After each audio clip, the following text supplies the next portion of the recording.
Hello everyone, I am back. I am Rex Red and this is EZ3DTV and we are about to start polka time. You know, it is polka time, and when it's polka time here at EZ3DTV, you get out your lederhosen and you get out your clogging shoes and you dance and dance and dance until the moonlight shines or something. I don't know.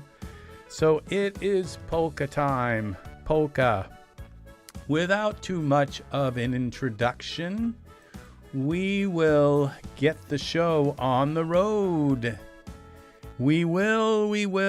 Okay, I have to close. I've got a bunch of windows open here. And we are in Daz Studio today. Check this out. This, my friends, is Daz Studio. And what we're going to do is I have somebody maybe new that is coming into the chat. If you're in the YouTube, there's a chat window, and it's a live chat window, and you can leave comments and ask questions.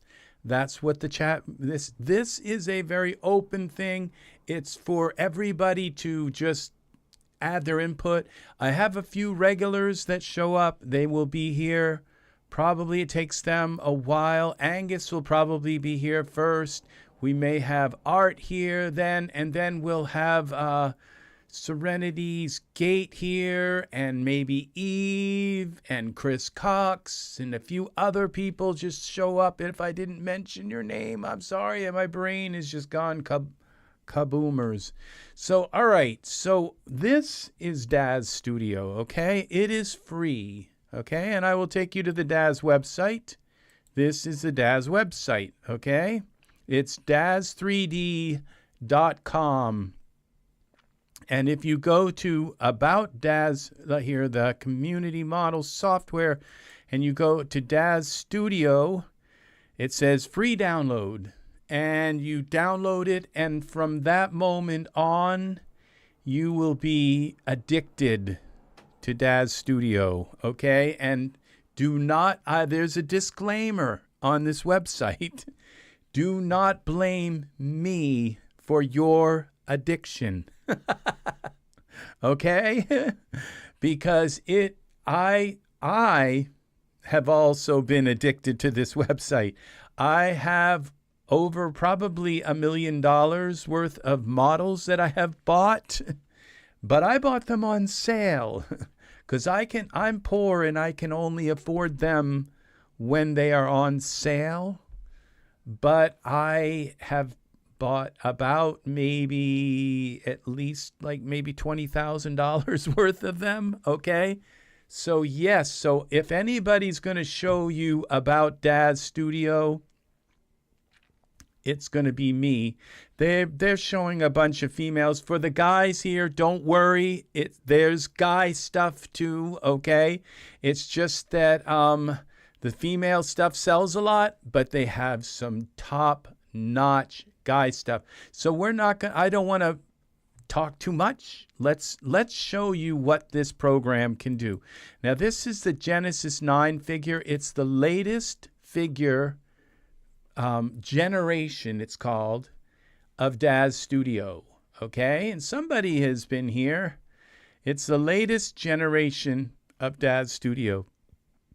And this will give you a basic idea of what you can do here in Daz Studio. So, and today we're going to be focusing on now this is a 3D person, and when you have a 4090 in your computer, you rule the world, the Daz world. Look how I can just move around this figure like this, like nothing. Right here in this is a mode called I-Ray, okay? So what I'm going to do, this is what's called a non-gender specific figure, okay? And so what we're going to do is make it gender specific. But first we're going to put some pants on them because they're a little bit bashful.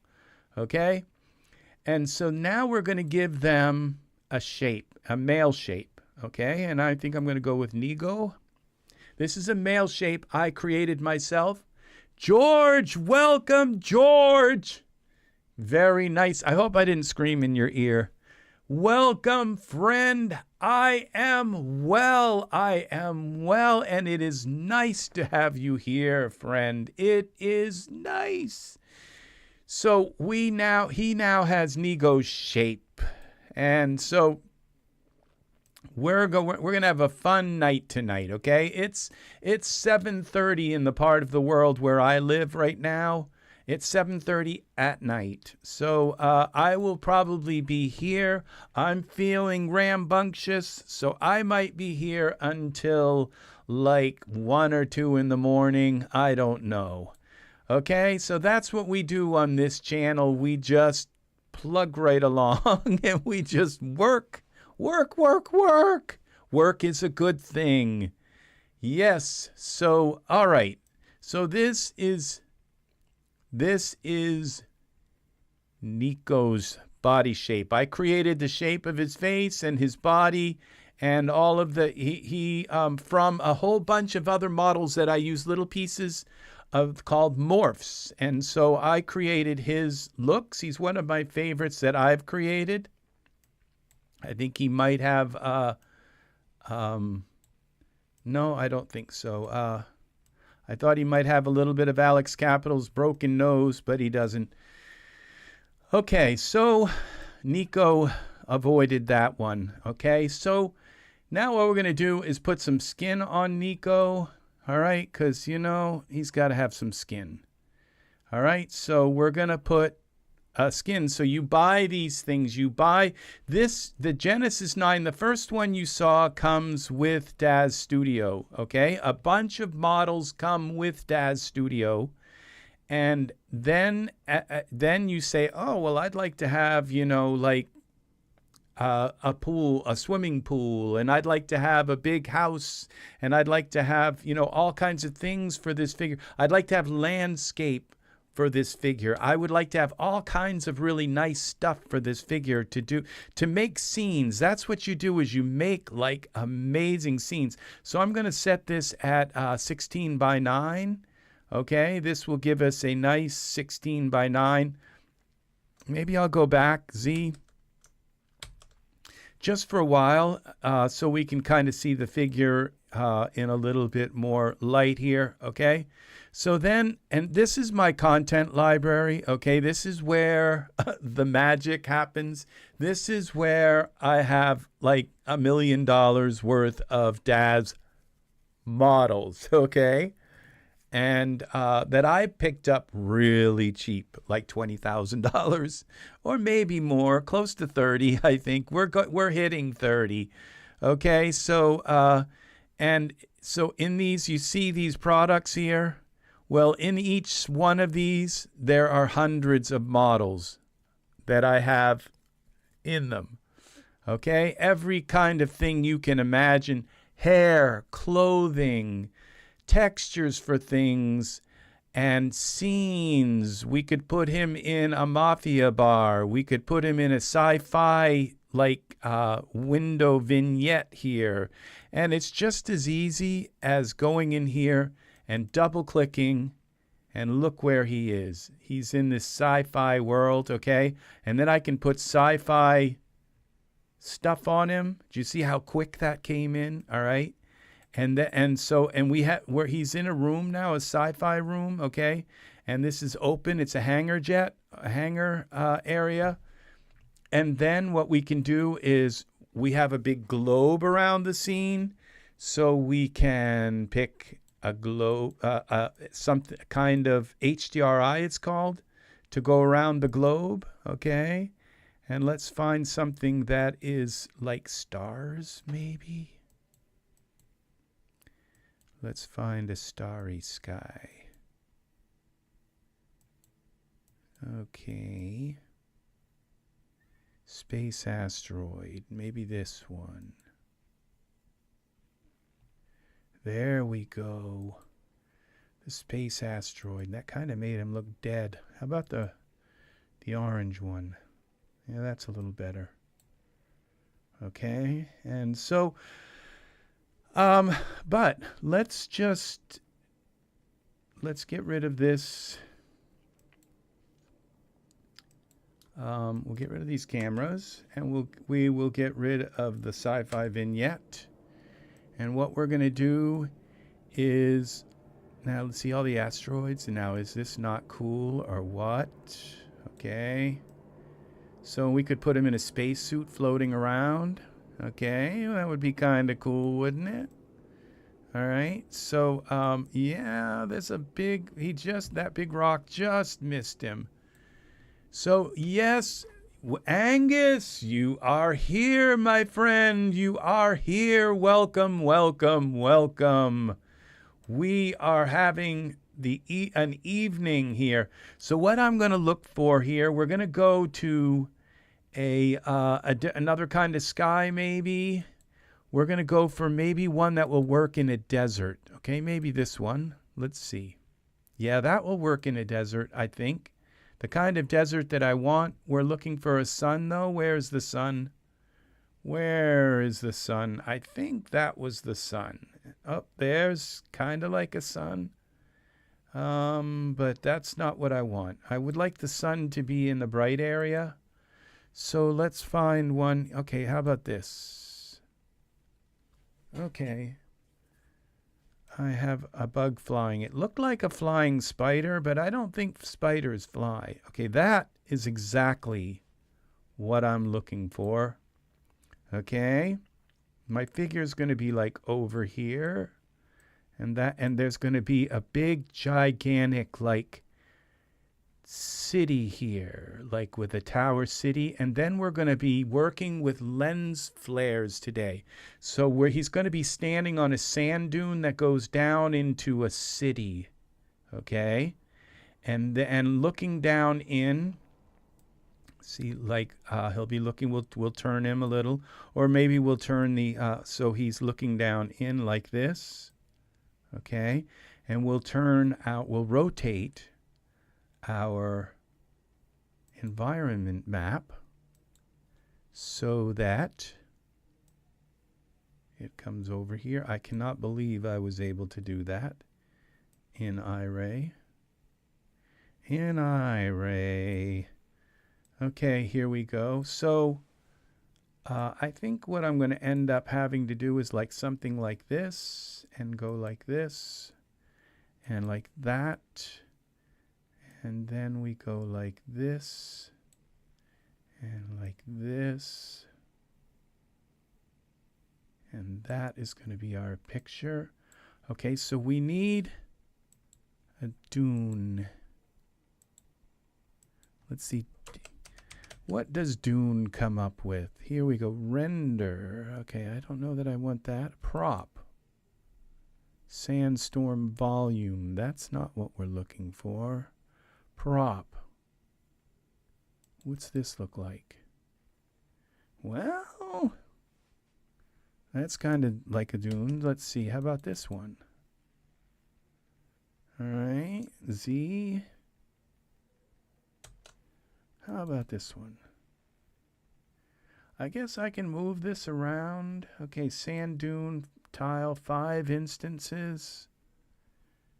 And let's pick this up here. Let's Z. Let's look around a little more. That's all we have, and these are render settings. So, prop. That's the sandstorm. I guess that's a sandstorm, all right. Okay, sandstorm. Okay, here's a sand dune here. And what if we take this sand? This may be the ticket here. Go to parameters. Y trans. I'm going to move it down. See, I'm liking that already. Now my camera is casting a light here. So what we do is we just, we have our figure in the scene. So what we're going to do is select this. And we're going to turn this sand dune around. Here we go. So we're going to go Y rotate and like this. Okay. And then go back to our perspective view, back to our figure, like this. Okay. And there's our light in the sky. And we pull this out a little bit. We take this sand dune and we rotate it. What would be X maybe? Yeah, I guess that would work. Y. And a little bit of, what was that? X rotate. Y, Z rotate. Okay, I can't see what I'm doing here. Which one is rotating?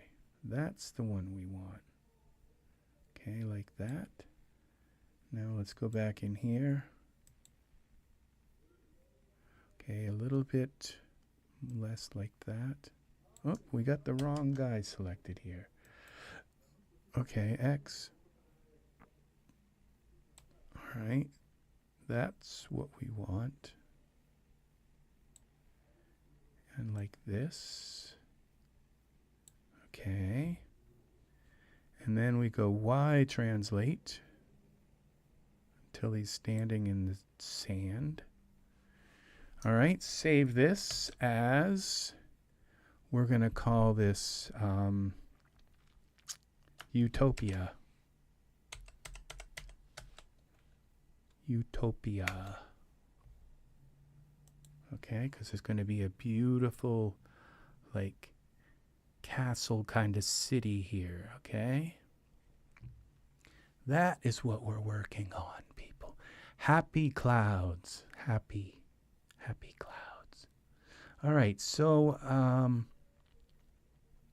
think maybe like burlap robe or something, like they've been traveling for a long time. There might be two of them, like a man and a woman, and he might have her under his arm and they're looking down into the city. But we're going to have something very special. We're going to have a sun flare here. Okay, a big long sun flare. You're going to see how cool this is. So, all right, now what if we go with this rags? Okay, and we got to find some rags for him to wear. And rag pants. Wardrobe. Okay, now we can get rid of the shorts I put on him. Oops. Good thing I saved it. See, Daz does crash sometimes. But we have it saved, okay? So we go here, File, New, Utopia. No, we don't want to save the changes to an empty document. And we are back soon here. We are coming back.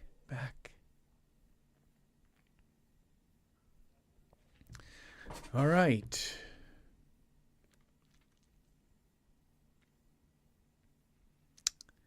Come on back now, Daz. Okay, it doesn't remember I need to put a camera in the scene. Okay, it doesn't remember the position until I put a camera in the scene. So let's do that. Okay,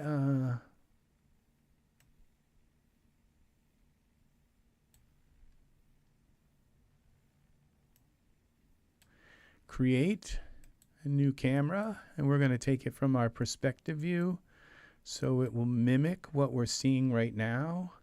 And then I'm going to go into here where I have my fast links, and I'm going to lock the camera so I don't accidentally move it around, okay? But all right, now what we're going to do is put those rags back on him if we can. rags. Default. And this one here, that says simulation. I may not have had the right thing. Okay, we'll go with that. No, we need this. Okay, and we don't need and that. And then what we do is we go back in here and we take the shorts off. We save this again. Let's put a pose on him. That's not my poses. We'll give him a long beard. Really, one of these chin things.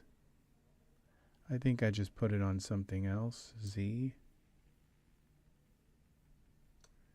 I did. Z. Let's go back here. Is this the beard? Oh, those are the poses now. Let's go with the back to the beard. Those are the poses. This is the beard. Those are the eyebrows. And let's see what we have here. This Ivar beard, I think, is a little more. And maybe we'll go with the Viking beard. Okay, I have like a ton of them, but I just don't have them in this particular thing right now. Okay, there we go. Dean Rockboy, welcome, welcome. We have George and Angus. I don't know how long they're going to hang here, but we're going to have an awesome night tonight here. We are having an awesome night. We are going to be working with sun flares. How easy are they? Well, we're going to find out. And let's see what this pose looks like on him.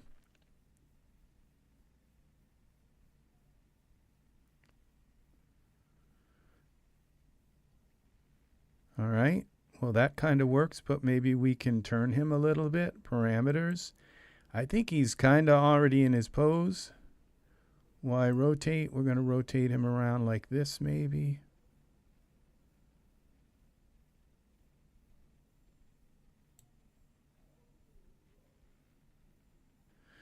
Okay, the feet aren't working that way, so what we'll have to do, and I'm not sure how I usually just like make one of their legs shorter, but we're going to try to figure out a better way than that. He has a shorter leg than the other one. All right, let's see if we, okay, I think a bend of the leg might work. Okay, we got to get out of whatever mode we're in here. Okay, and I think if we bend this part, we're going to go into texture shaded mode. Okay, and we're going to bend this part out like that. And then we can bring this part maybe back a little bit. Front, what does it bend? Okay, now what happens? Okay, we don't I can't really see the ground, so I think I got to bring him back here. And let's see if we can get him on the ground. Well, the ground was like closer than I thought it was. But we'll get this foot on the ground first. Okay, and bend that.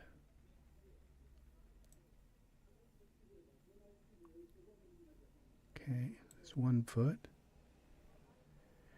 And then this foot, we'll bring this ahead.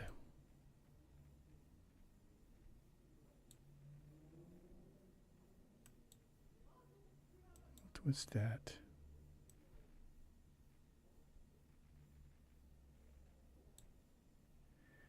Bring this foot in a little more.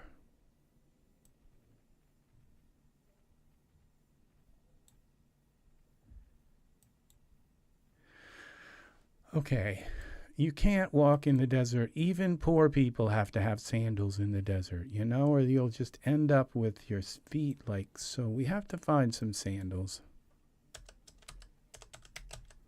Sandals. Gladiator sandals. I guess those will work. What is this for Genesis 3? I think that's for the male, yeah. Except, see if they work. Will they work? Yeah, it looks like he's got sandals now. Let's see what he looks like. Okay. Now let's find a city. Or something. It could be like a tower or something. You know what would be kind of nice is that Medina city down here.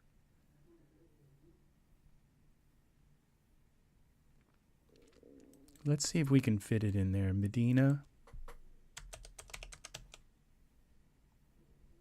Medina. Oh, look at these sets.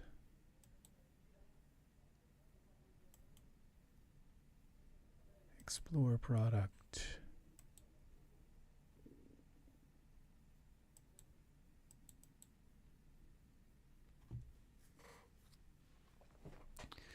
Let's see what we've got.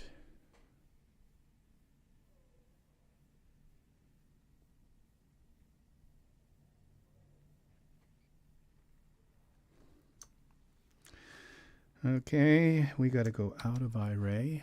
We're in somebody's living room, I think. Please, okay, Desertscape. Which one is this? Main terrain, this is it. Or maybe I just put Medina. Okay, I think this is it. Parameters. X translate. No, Z. All right, where is Medina?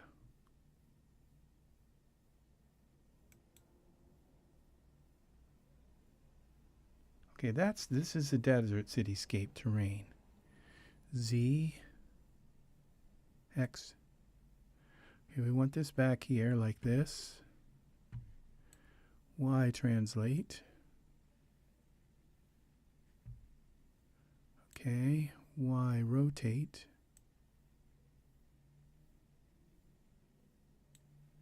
Okay.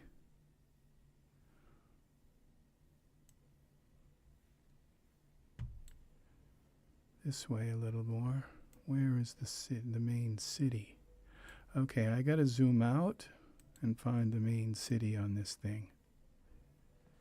Okay, now I'm not sure that was what I was expecting. Like these little rows. So we delete that.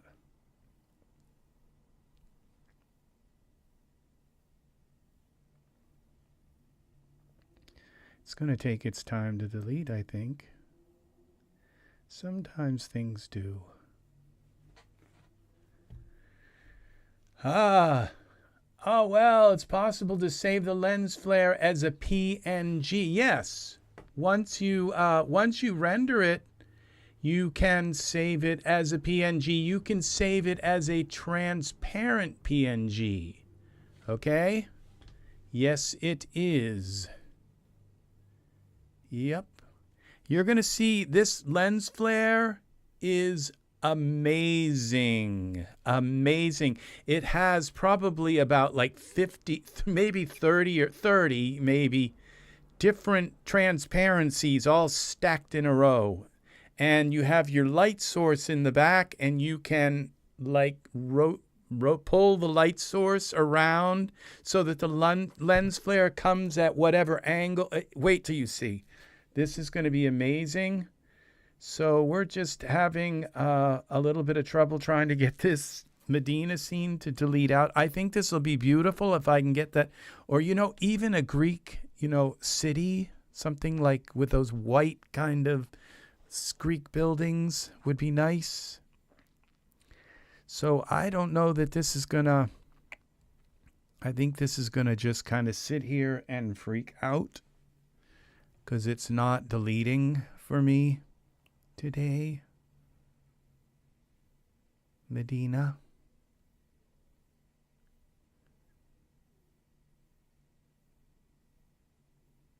Okay, we're going to just close Daz. I've been doing like a lot with my computer. So we're just going to close it. I don't know when I saved it last. I might have saved it when I put the sandals on him. That would kind of suck if I didn't.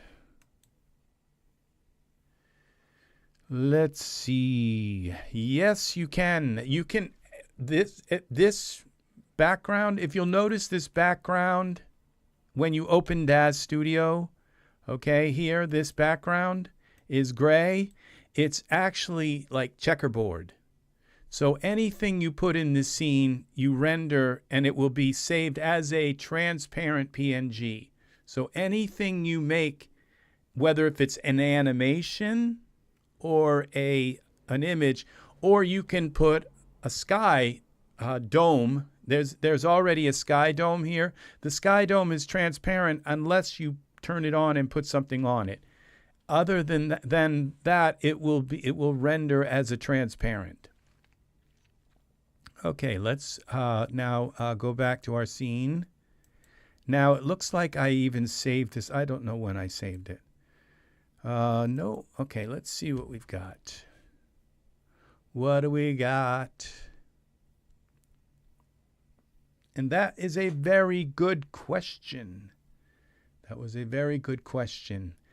And that's what's nice about PNGs is that not only do they have transparencies built into them, but also they have that they're, I think, at least 10-bit, which means you will end up with a beautiful, okay, so I've already had put my camera in here. The only thing I hadn't put on him was the pose. So I lost the pose in the sandals. Okay, I think we're going to find our city. We're just going to leave him like that for now. I hate him being in this situation, though. I think these are my poses. No, those are beards and body hair. These are poses. No, that's more the beards. These are the poses. We got to put him in a pose. I think I used this pose here. I did. Okay, we'll save this with the pose on him. And then we're going to just rotate him. Rotate him around like this. Okay, now all I had to do was bring this back foot up. Okay, we are in mesh grabber mode. Okay, we're going to bend this out like that.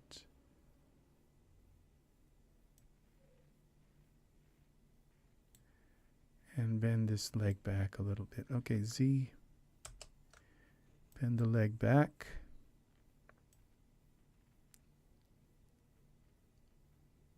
Okay. And I think this front leg is already on the ground. Yeah, it is. So all we got to do really with the front leg is bend it down so he is stepping. And we're going to turn him a little bit more so he's looking down at the city. Y rotate like this. And we don't have our beard on him yet. Okay, we'll bend this leg up a little bit like that. And we'll bend the foot in a little bit.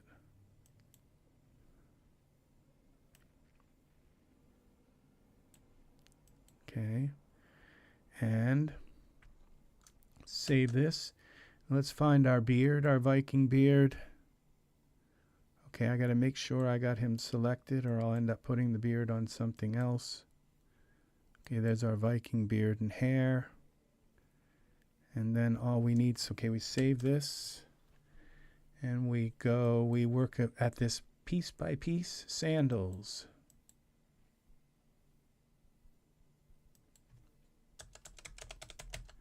Sandals. Now this is a different group of them. No, those are them right there. This was for Genesis 3, so we're going to auto fit them from an earlier from an earlier generation of Genesis figure.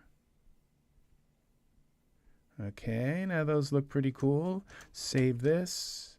Okay, let's see what we got. We could give him a walking cane. We could give him a staff.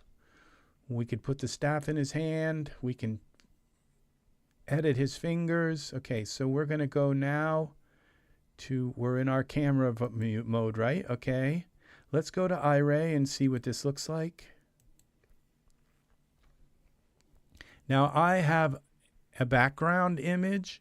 Now if I just go into the environment options here and go to parameters and turn off the dome, then it will render this with a transparent background. Okay, and if I were to put the lens flare in here, then you would see the lens flare, but all around the lens flare would be a transparency. So you could put whatever you want. But since we have these HDR, these very rich, very large, like 8 to 24, 8 to 24K backgrounds, we might as well use them. Okay. So now we're going to save this again, and then we're going to go to Smart Content, and we are looking for a, I don't know about this shirt. I think I might make it a little grayer, but we'll see. And then, and my light, I have a light on my camera, and if I put a spotlight in the scene, then my camera light will turn off, and we'll get a more natural lighting here, okay? Because my camera is kind of blowing out. It's like, you know how a camera has a flash and it just blows out the scene, okay? Well, when I put a spotlight in, it turns off the camera automatically, the camera light. So I just put a spotlight. The spotlight's probably down under the ground right now, but I can bring it up. I could shine it on him and give the spotlight a color. Now we're going to take his foot here, and I just want to bend this up a little bit more just because it looks like it's sinking into the sand a little too much.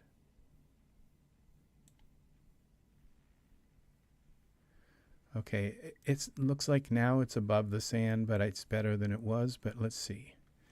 Let's go here.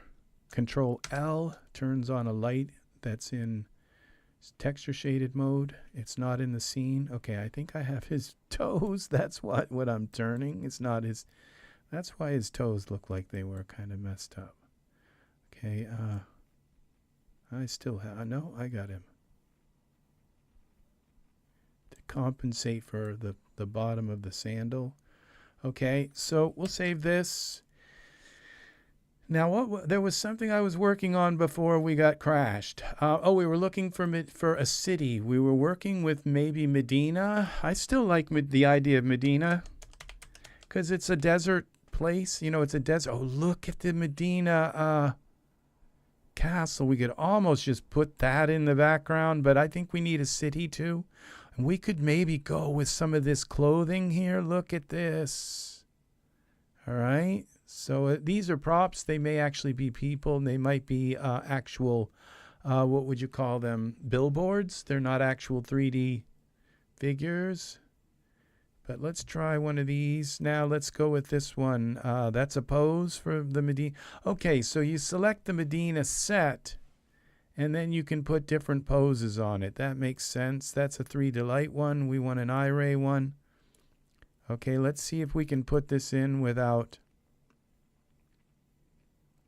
too much of a problem.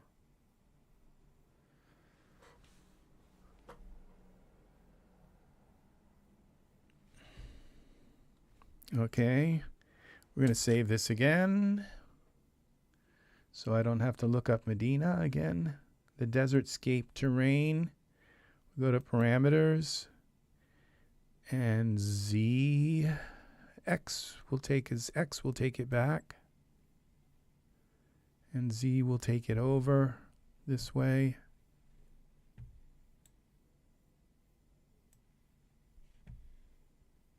And Y. Okay, now I might not be able to move this scene now that I think of it. It could be like a thing like, let's see what this looks like now in iRay. Oh, it fills right in. Look at that. See, so we can bring this ahead. This is kind of perfect. I wonder if we have a tower in the middle. It only shows in iRay.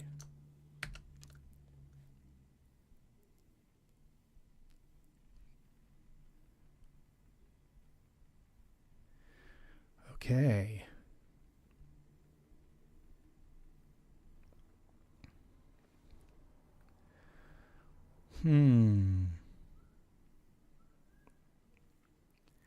All right, let's put in our lens flare. Let's save this and see what the lens flare does. It's just not, it's not lighting things. The lighting is all wrong, and I don't know why. Maybe if I bring this down more. Maybe it's just too much of the city. Just we need a just hint of it. Like way down below, like he's up above.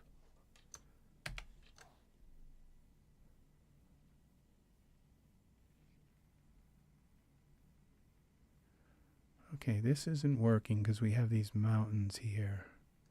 Okay, I'm going to try something else. Now I just tried to delete this again. I don't think it's going to delete. I just don't want to delete out of the scene. Which luckily we have it saved. But I could have to bring the scene back in and then try to delete it again. It's like, go away. Okay. Let's give it a chance. I'm so impatient. It's impatient waiting, waiting, waiting. Okay.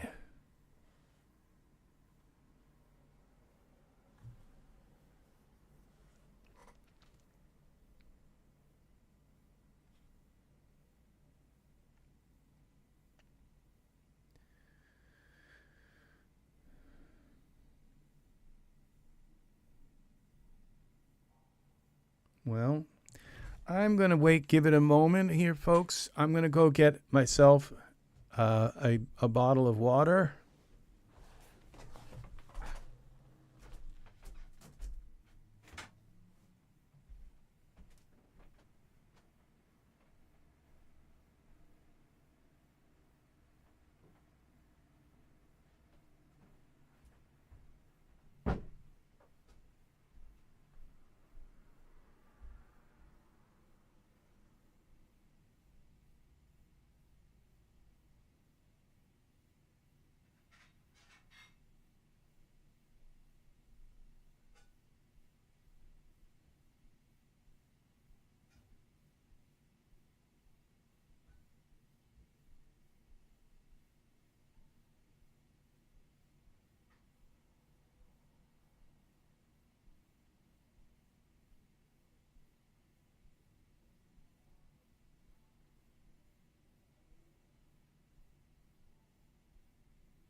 Well, that's disappointing. I thought it would be gone by now. I really did.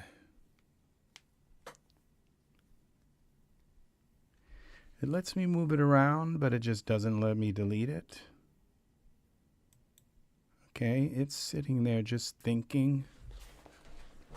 So, okay.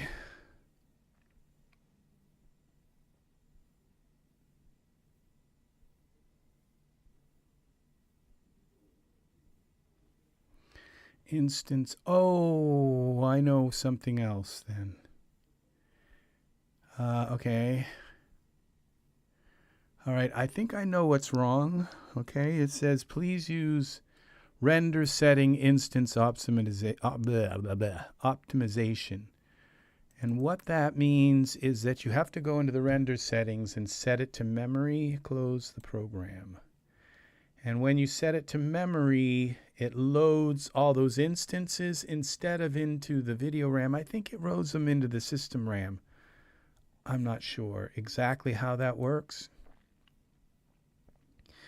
But that may actually be a reason why it's just not wanting to delete, because they loaded in the wrong place. So if I were to go into render settings here now, okay, I don't think it's going to matter. Okay, so we're gonna new. It's in the new. It should be in the open, you know, but it's like, okay, we have to have all these ads. Okay, Utopia. No.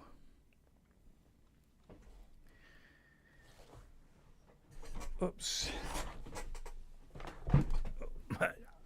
My chair. Okay. All right. Now, I know I saved this with the Medina in here. I think I also have a Greek city, which I'm thinking that one might... It's up on a hillside. What I don't like about this is the distant mountains. They're just kind of plain, and they don't, they're kind of dated looking, which what I could do is just cut them out, but then, so I'm not really sure. Okay, so what we're going to do is we're going to go into render settings here. Render settings, we're going to go to optimization. And we're going to set this to memory.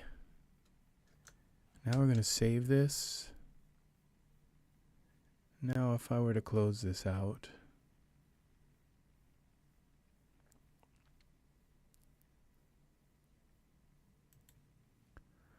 Close the scene. It will probably load it in a different way. I don't know that I actually had to close the scene out. I might have only had to go like into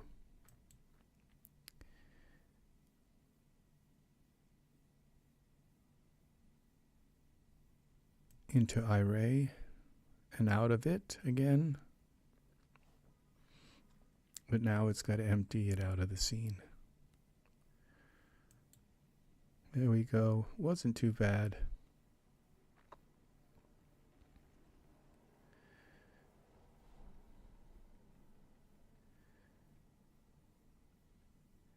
Ah, you know, I just thought of something. We could use the palm tree version of Ultra Scenery XT in the background. That could be nice with some water. I think I'm going to go with that instead of a city. So let's bring now our scene back in. Merge, open, new, Utopia. Would you like to save changes? No. No. Okay. When the last little star has left the sky. Okay.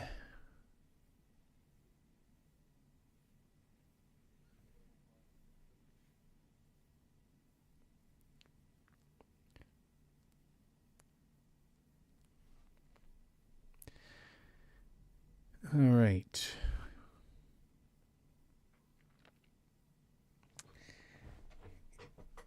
It's loading.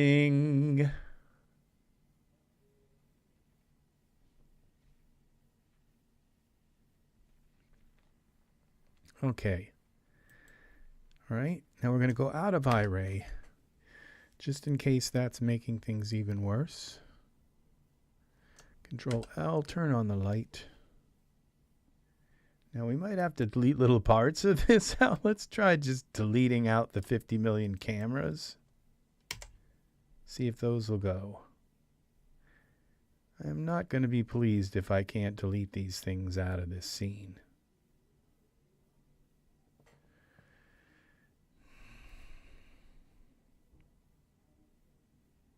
Okay. All right. That worked. City 1 through 42. Let's try those. Okay. Sorry, I can't call an MMI. Echo stop.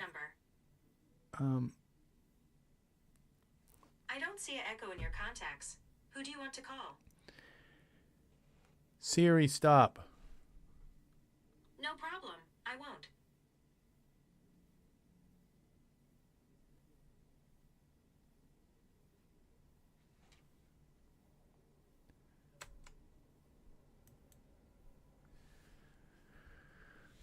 Will this delete?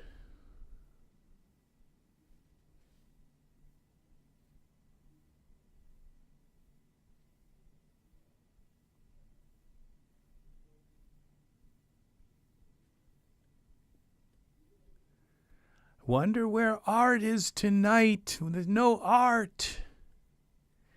We don't have Art. We don't have our friend Serenity's Gate. They are off doing wonderful things, I imagine.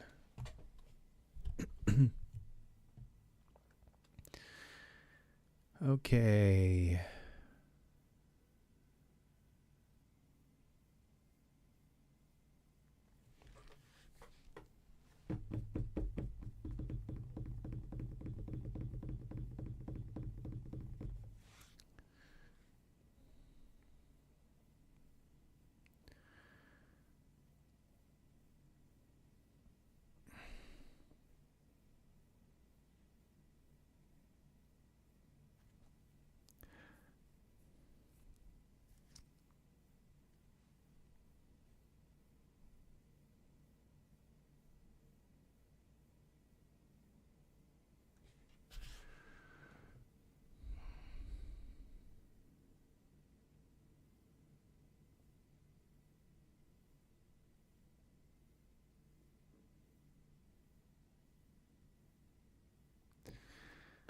Anytime now you're feeling lonely.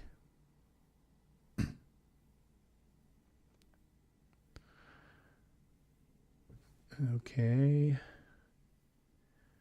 Let's see what we've got here. A pineapple upside down cake to share with us. Just a thought. Well, that is a nice thought. Angus, that would be nice. Yep. I love pineapple upside down cake. I do. I do. Why is this happening? Why is why would they just make this scene? So this is such an old scene. Why is it so big? You know, it's just like 11 gigs, you know, or something. I don't know, but, and they're all instances. Why isn't this deleting? So, all right. I guess we'll never know the answer. Never.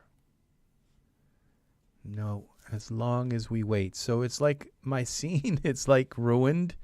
If I can't get this delete out of the scene.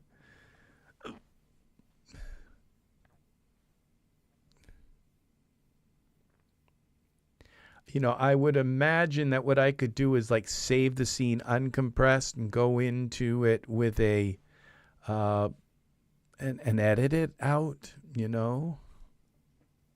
Edit it out of the text file, possibly.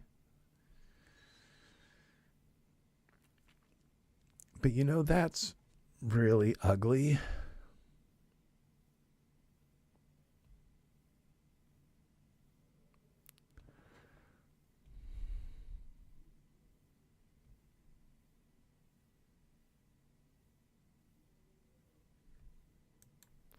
Come on. Hurry up. Delete this thing.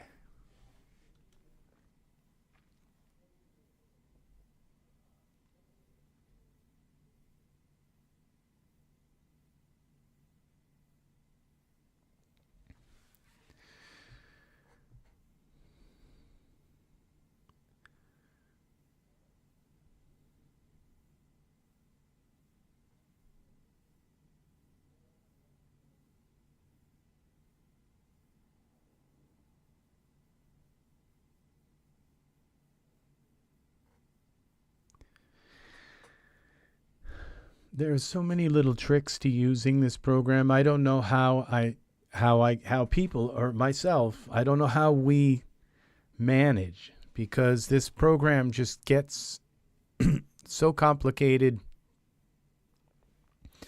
very fast. And, you know, there's probably some hotkey that you could, you know, hold on the keyboard and then delete it, and it will just delete it right out with, I don't know, without having to clear it from the memory or something. But we got to get rid of it. And it's like, okay, in the middle of a live broadcast, I'm waiting for this to delete. So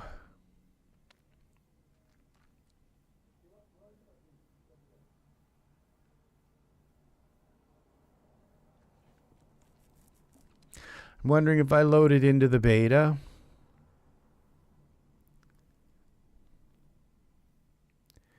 if it will delete out of the beta, which is kind of not hopeful, because we just got this. This is like the latest Daz update. And so it means it's probably the closest to the beta that it can possibly get.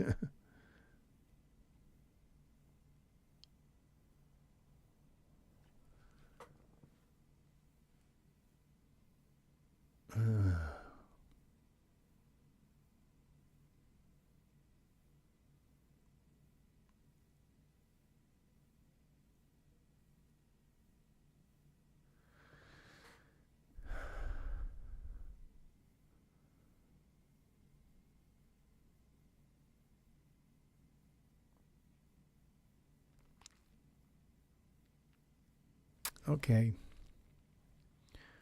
We're going to close this out. I don't have the patience, close the program, to wait. Okay, we're going to open this up in the beta.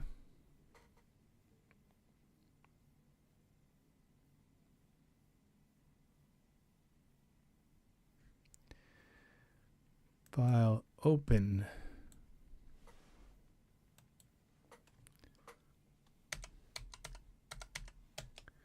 Utopia.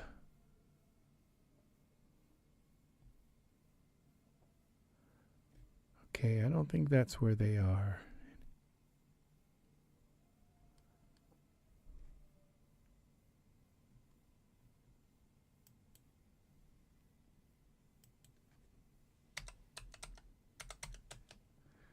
Okay. Deleting objects. I don't know. It's got like, what, 2 objects to delete?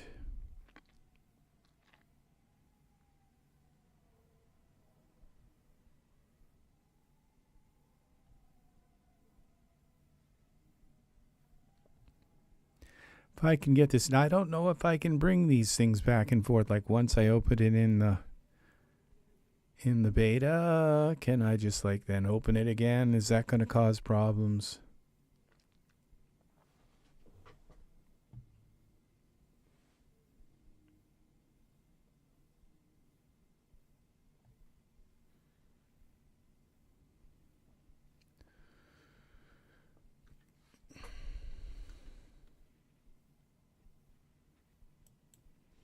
Delete. Oh, would help if I hit the right key. I might have hit the right key. It's gone. Just like that. So it's something to do with the other. Okay, so we go File, Save. Okay, we've got to save this as Utopia. Utopia 2. And that's not, I don't think, where I want to save it. In my Daz Studio renders, yes. Okay. Can we go back to the other one now? Ah, perchance.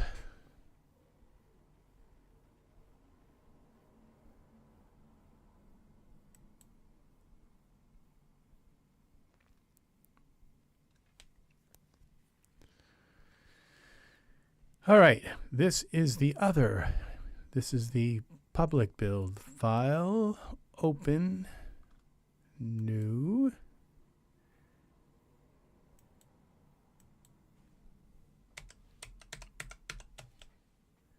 We're looking for Utopia 2. That's really weird because usually when you open something in a later version, it doesn't let you open it in the previous version if it's saved. But this is letting us open this.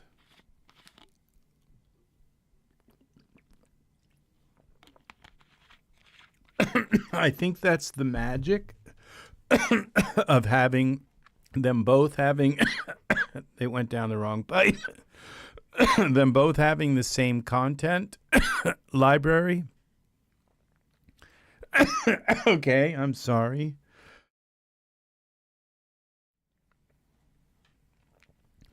Okay, it's almost like that is enough of an image, okay? But what we're going to do now is we're going to work with Ultra Scenery X2. This is Ultra Scenery 2.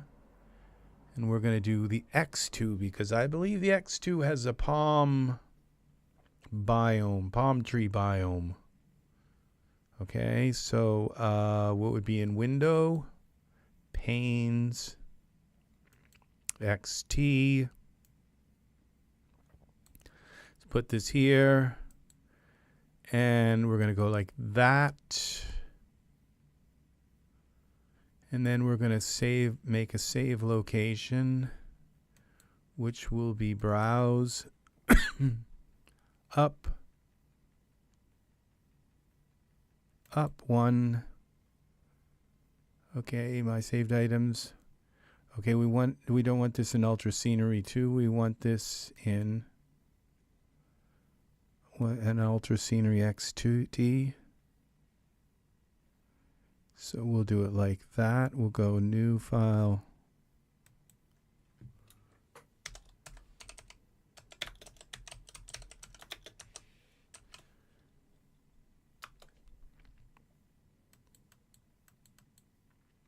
And this is going to be called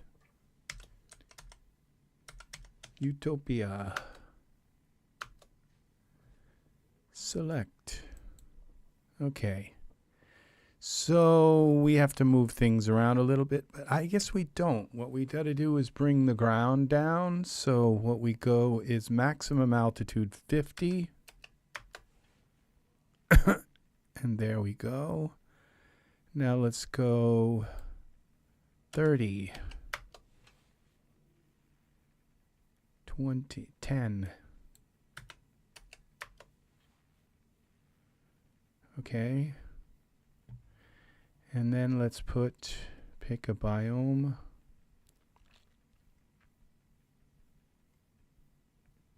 Water, let's add some water. And with the water level, what if we move it down? Water level. I think what we need, okay, let's see what happens when we go to like -10. That works. Okay, -20.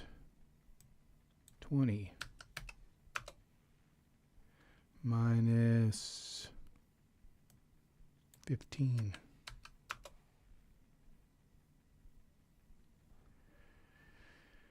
That might work. Okay, so now we need a biome.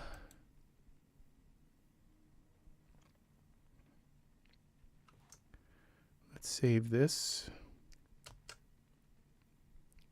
All right, Utopia 3.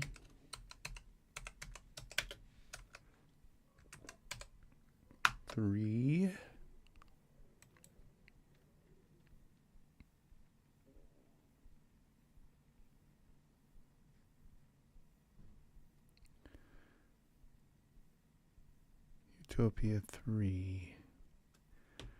Okay, it's still saving, I guess. And we're going to go into the biome. Which one is the cactus? Desert, tropical, shrub, tropical. Let's...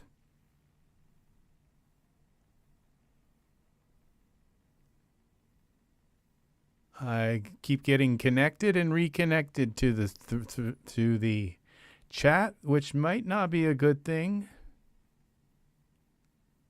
Says I'm connected again.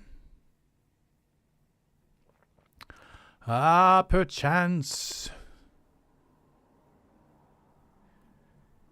Okay. Tropical. Tropical 3, tropical shrub. Oasis, that's what we want.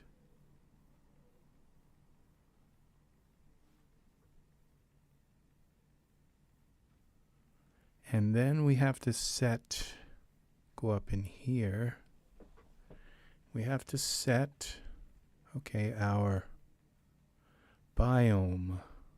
Maximum altitude would be 10 and minus 25. Maximum altitude, okay, is 10.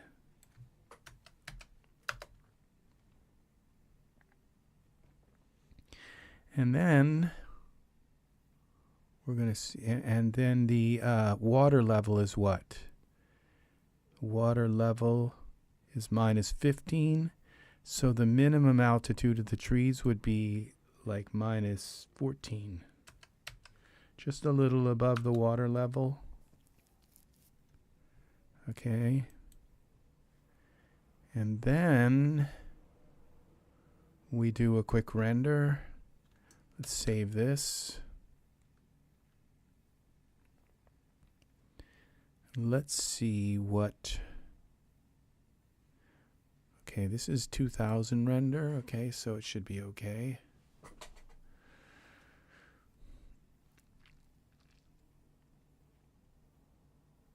The trees might be too big. No. They're very tiny. Look at that. Okay. So we have, look at this. When the last little star has left the sky. And we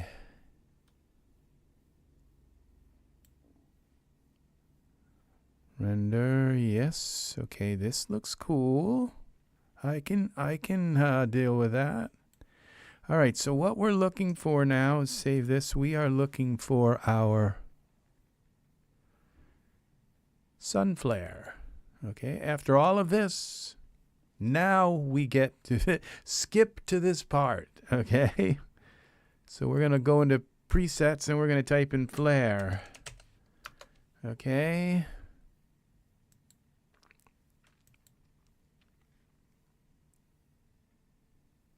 Well,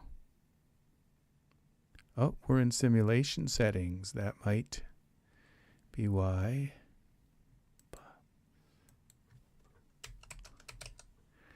Flare.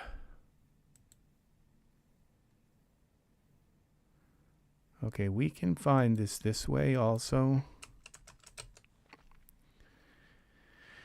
In the default products of the products tab.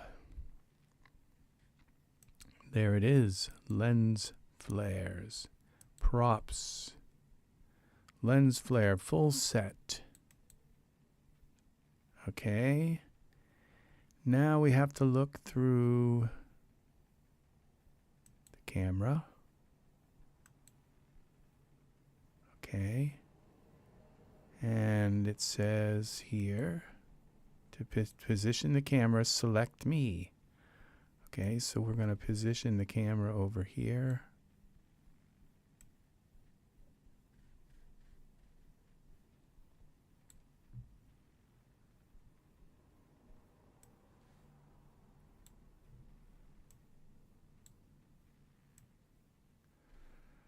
Okay.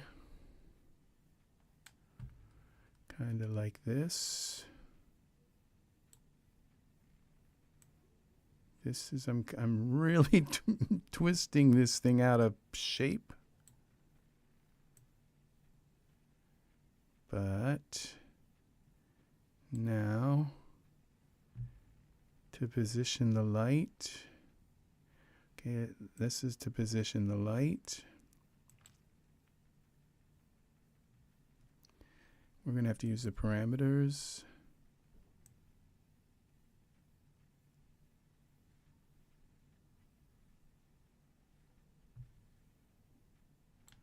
X, Z,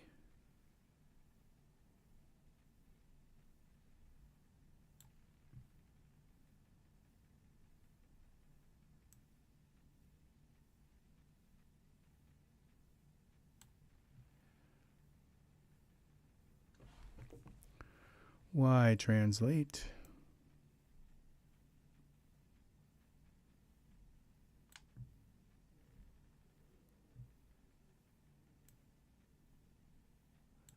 Okay, what have we got here? Let's look at it. Okay. What are we doing here? Now we need to position this in the right way. There's our figure. Let's go here.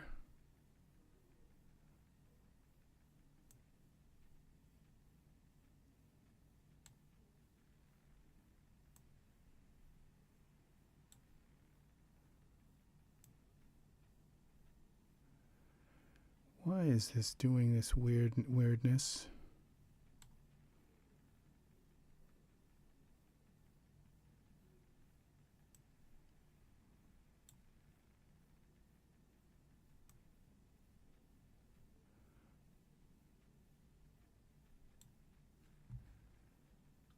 Okay, what else have we got here for 9?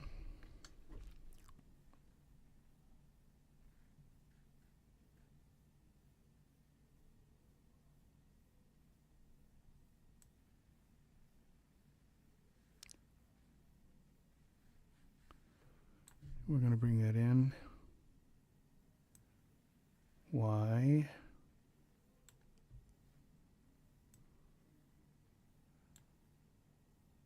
Okay. Let's look through the ELF camera. I can't see my thing.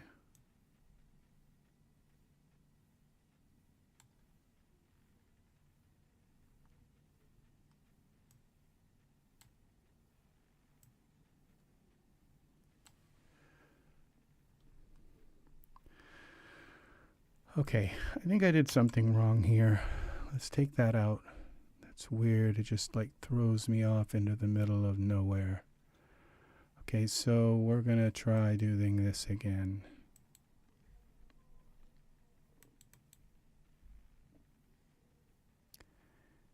And what if we select the whole thing like that?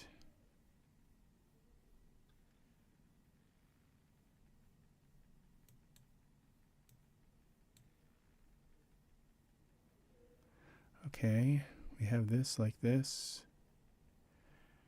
And what if we go like this? Okay, that's working. So we move this like that. Okay. And we move it like this. Brings it back.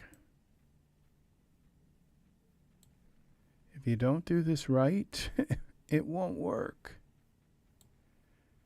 Okay, can we get up to the camera? We can.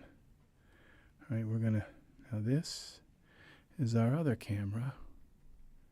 So what we need to do is kind of move that in the same direction as the other camera. Move it back.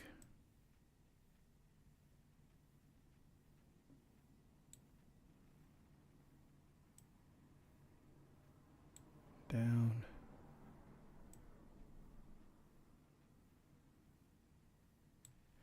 Let's just look through it and see what it looks like. Okay. That's close to what we want. And then we take, position the light.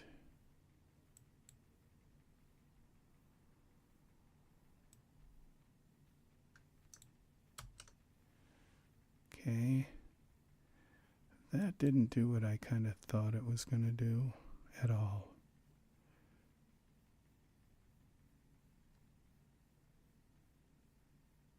I'll position the light source with this.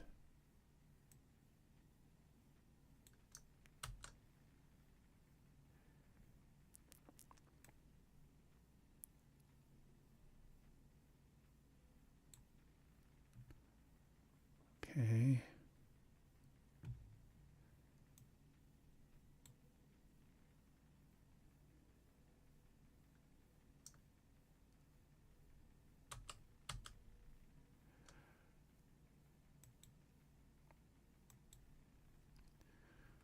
Okay, I want to go back up like this.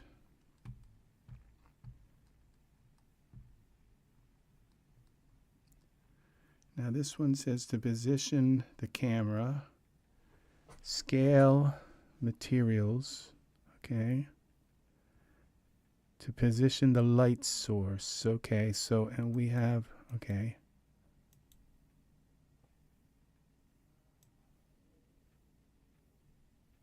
that's working, and up. Back to the camera view. Okay, this is working.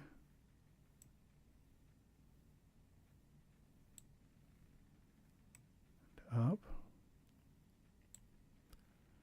Use this.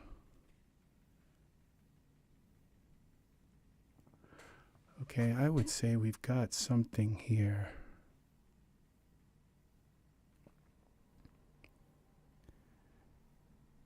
But, okay, now this right here, this streaks, where's one called streaks? You see how it's not fitting the scene? One of these called, is it flicker? It's not flicker. I thought it was like streaks. Glow, flicker. What if we scale this? X.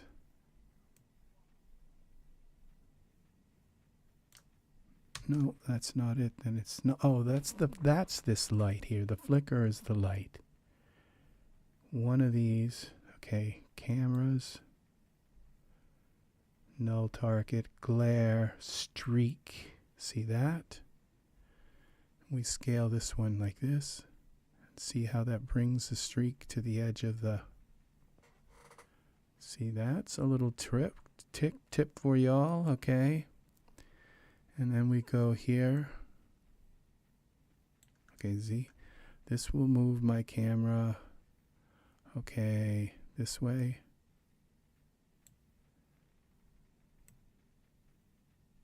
This way. And then we rotate it Y.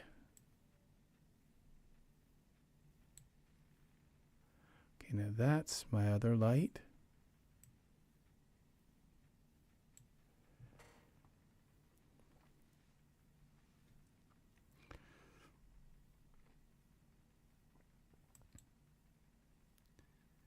Now,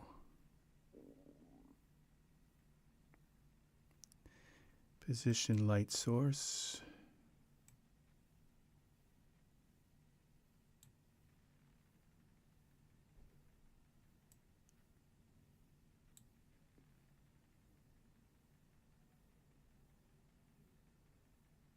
Look what that is doing on the water.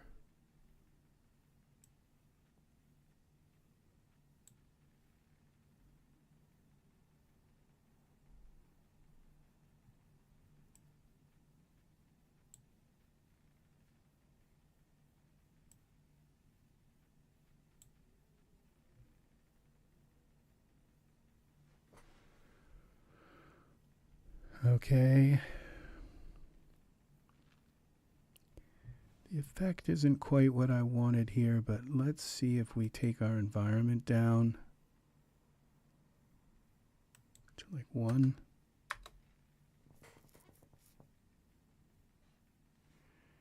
Because it makes it show up more.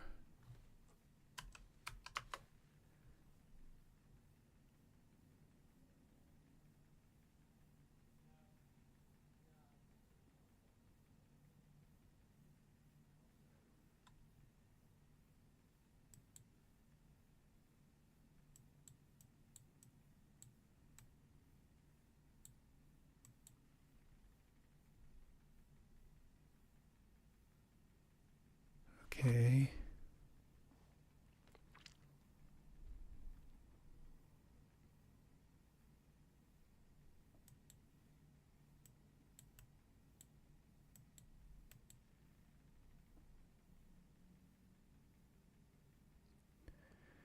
And then we take our spotlight.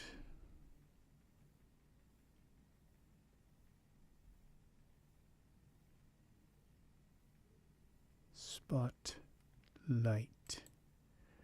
Here we look through the spotlight. We select our Genesis 9 figure. We bring the spotlight up like this.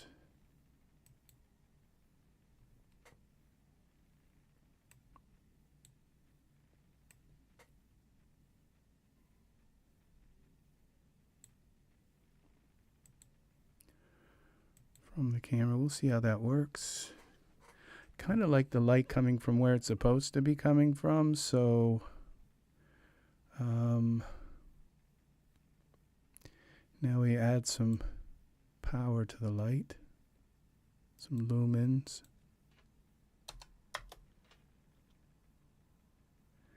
And we make it a little bit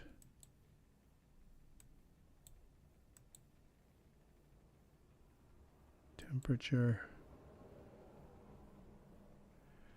Let's see what our scene looks like.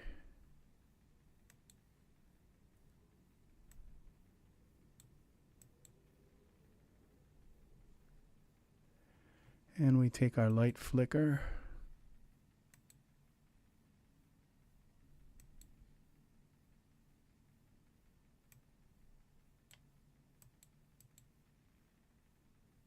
That didn't work.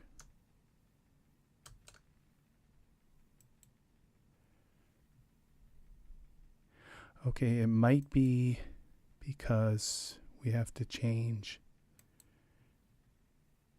the opacity.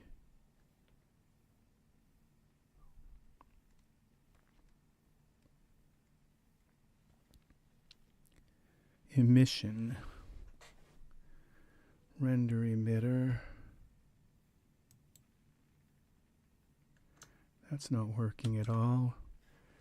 So where's our light? Camera, flash? Maybe it's the flash. Nope.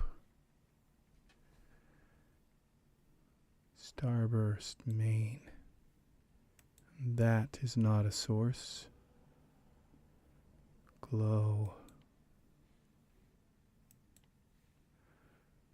No, it's this flicker. It's the light flicker. To position light. What if we just try here? That's position. Okay.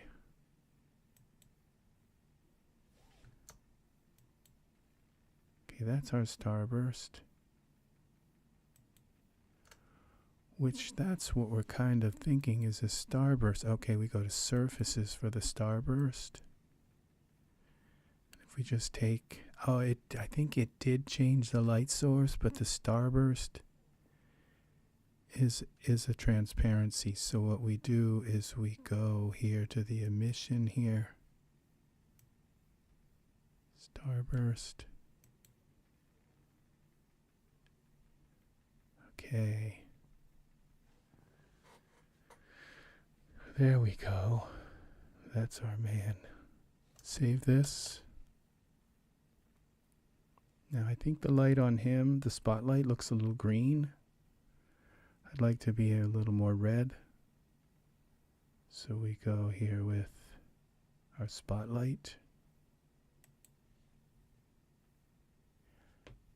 The chat keeps just disconnecting me and connecting me and disconnecting me. I don't know why. I don't know why. All right, so we're going to go here.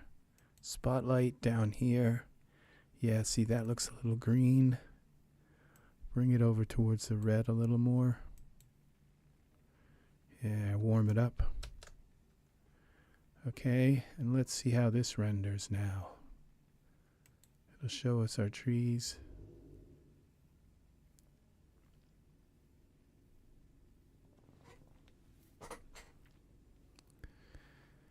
The trees don't show in iRay, they only show in the render mode, these little teeny kind of palm trees that you can barely see.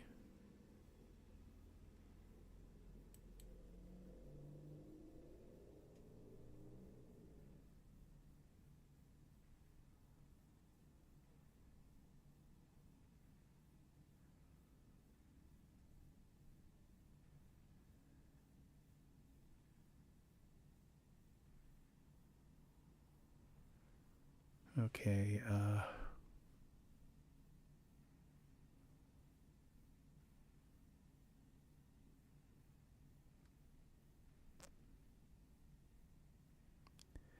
well, I'm kind of liking this. Now, what you look, oh, you always look at this and see, because these, all of these objects, that one, this one, this one, this one, this one, that one, this, they're all little like cards, like a deck of cards laid out, okay? They're like wide apart from each other. They're all transparencies, okay? Like a deck of cards. But the thing is that you don't want the transparencies to be at just the right angle where they don't, where you kind of see the edge around it, that it's like it's actually where you can see the thin, like a slide. You don't want to be able to, you want it to have it, if you don't see any slides, you did it right, okay? And if you see like these, like little squares around these things, then the light is hitting them at the right angle where they're kind of putting off this reflection shine or something that's just not right in the scene. Okay, so his shirt needs sub D, his pants need sub D, he probably needs some sub D. See these little jaggies here? They don't look very good. And these don't look very good. They look kind of low res, okay? And so, and probably if we got up a little closer to his face, we'd see little jaggies here too. So what we do is we come in, would you like to cancel the render? Yes, I think so.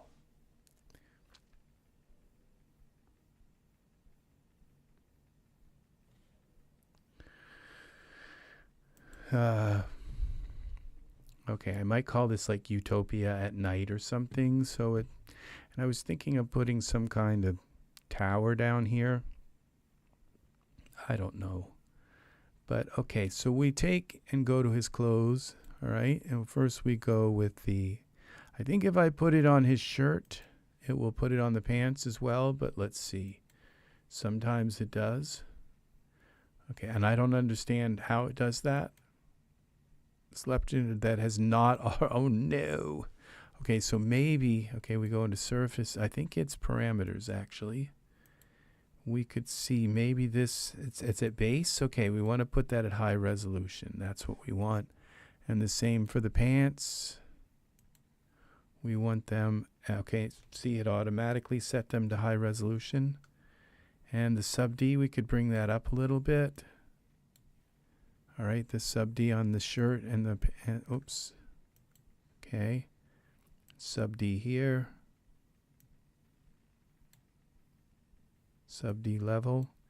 If you ever want to turn sub D off, okay, there's no, you don't like remove it, like you have to add it to the scene, but to turn it off, you just bring it down to 0. Okay, bring these down to 0 and it's off. Okay.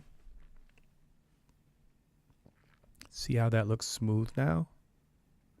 And this, bring that up to 4 maybe. And we're going to do the same thing with our Genesis 9 figure. Okay. He is set, let's see, for what? Is he at base? No, he's at high resolution. He's already got his sub D level up to 4. I'm not going to bring it up any more than that. And now we can save this. And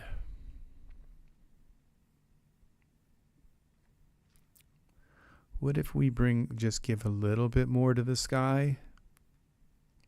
Because it's like really, really dark.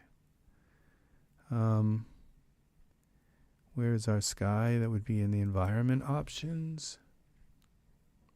Smart content. Okay, this would be parameters. Let's go to 1. Let's go to 1.5.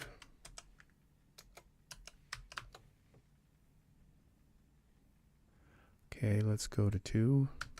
I think 2 is where it was. Okay, we'll go. Okay. Let's go intensity, go 3. Okay, I think the sun has got to come up here, because I think that's my sun. So we could take our, to position the light source, bring it up like that, and over.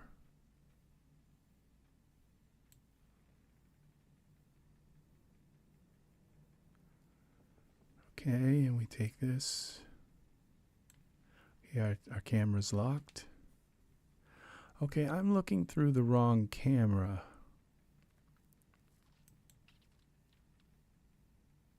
What's this photometric camera? Okay, I don't know what that is. But that's the ELF camera.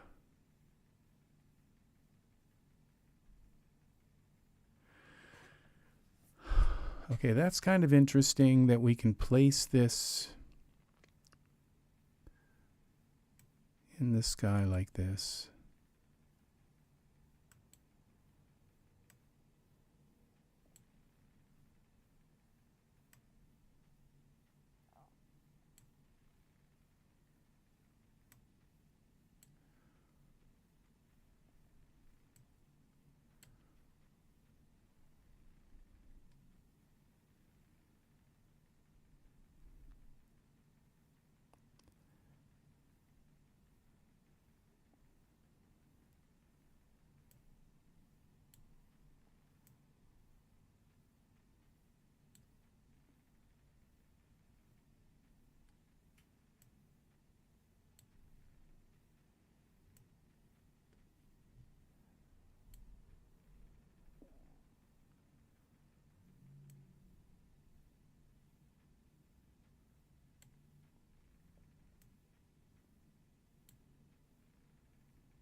Okay, I did some research on sun flares and what causes them. What is the phenomenon that causes these?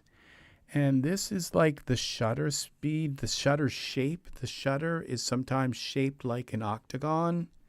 And so these are like little reflections inside the camera, inside of the lens area. And the outer rings of the lens and part of the inner parts of the body and all that cause this phenomenon. Okay, and I think I don't know why, but it like seems like through this camera the scene is lighter. Okay, so this is the ELF container. This is the camera. Scale and materials. Okay, so we have some other options here as well. So, okay, what I'm going to do is lock this camera and see what happens.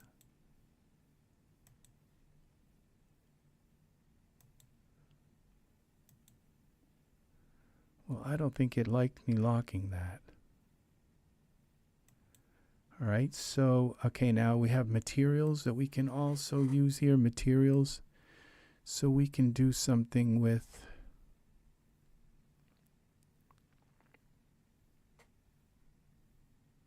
we have this. That changed it to a star.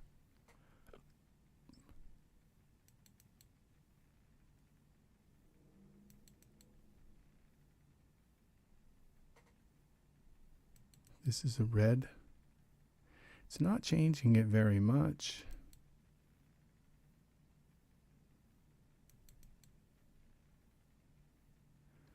Okay, and then we have,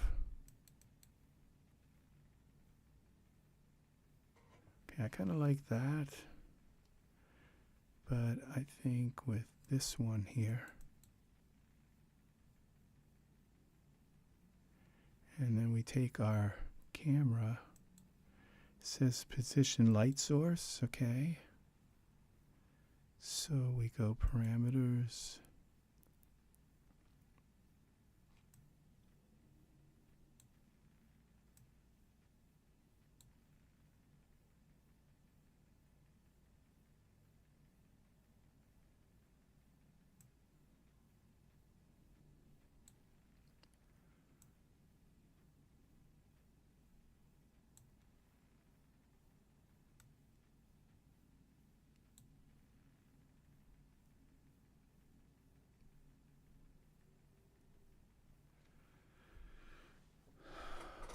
okay, I think that's our scene. Now I want to take this environment back down a little bit to maybe 1. There we go. A little more intimate.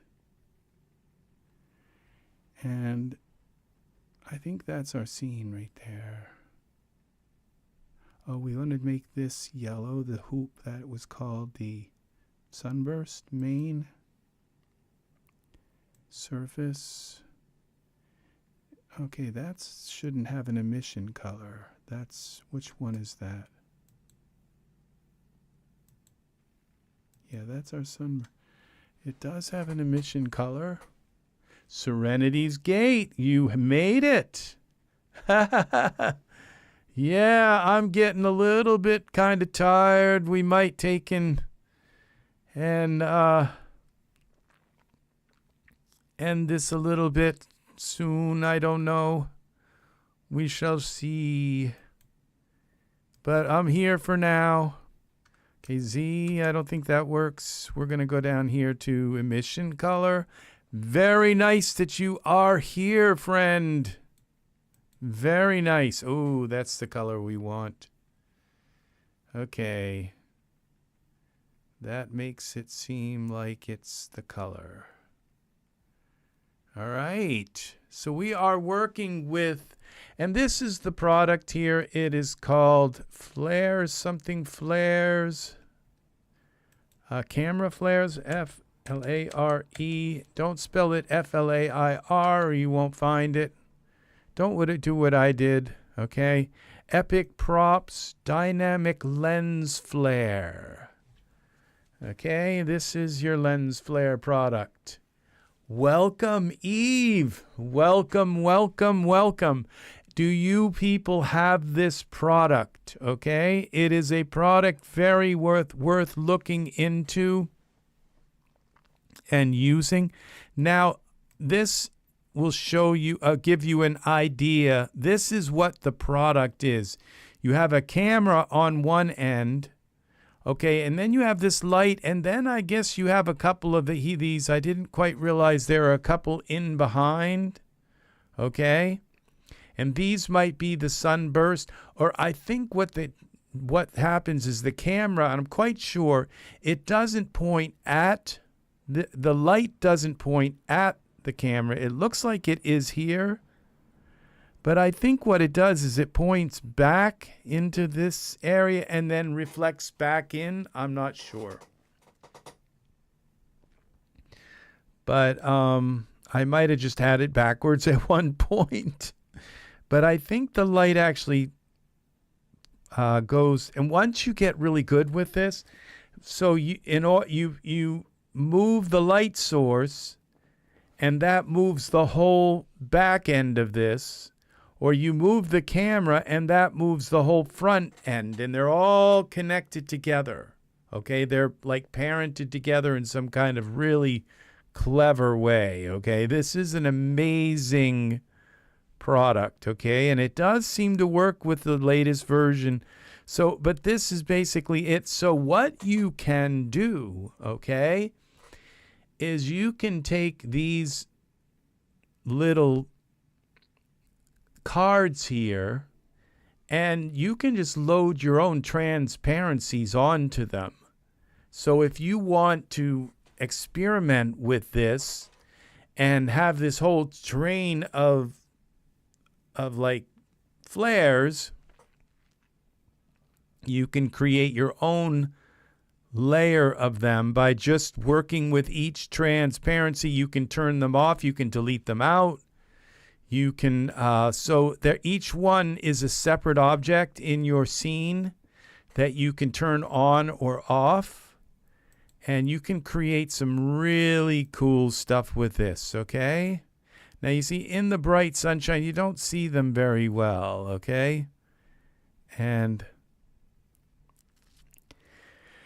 so it works better in a dark area, but sometimes you don't really have to see all the flares. All you kind of do have to see is the main starburst, okay? But yeah, that's okay. Yes, so I was wondering if you had this product, because right now it is on sale for $6. If you put it in your cart and you own a bunch of Philosopher stuff, you might get it for like $3. This is a product I've had for a very long time, for probably about 2 or 3 years. And it is an amazing product. This is the Sun Flares product. It gives you the most realistic thing of what a camera would do with a sun flare. It's, it's too bad our camera didn't have like the actual physical parts to it, like a surface on the camera and the actual shutter inside, so that when the sun's surface, when a light surface would hit the Daz camera, it would just create these things. But this is the next best thing, is to have these layers here in your scene, creating that effect, okay? So, and this is how nice it works, okay? So let's do a final render here. I'm getting tired. I'm like holding off the tiredness. I'm just going to like wake up for a moment and say, oh my gosh, was I asleep? So yes. So if I can make myself laugh, I can last a little longer. So this is it. Now we got some trees down here. The scene is just the right brightness for me, I guess. He's coming down in here.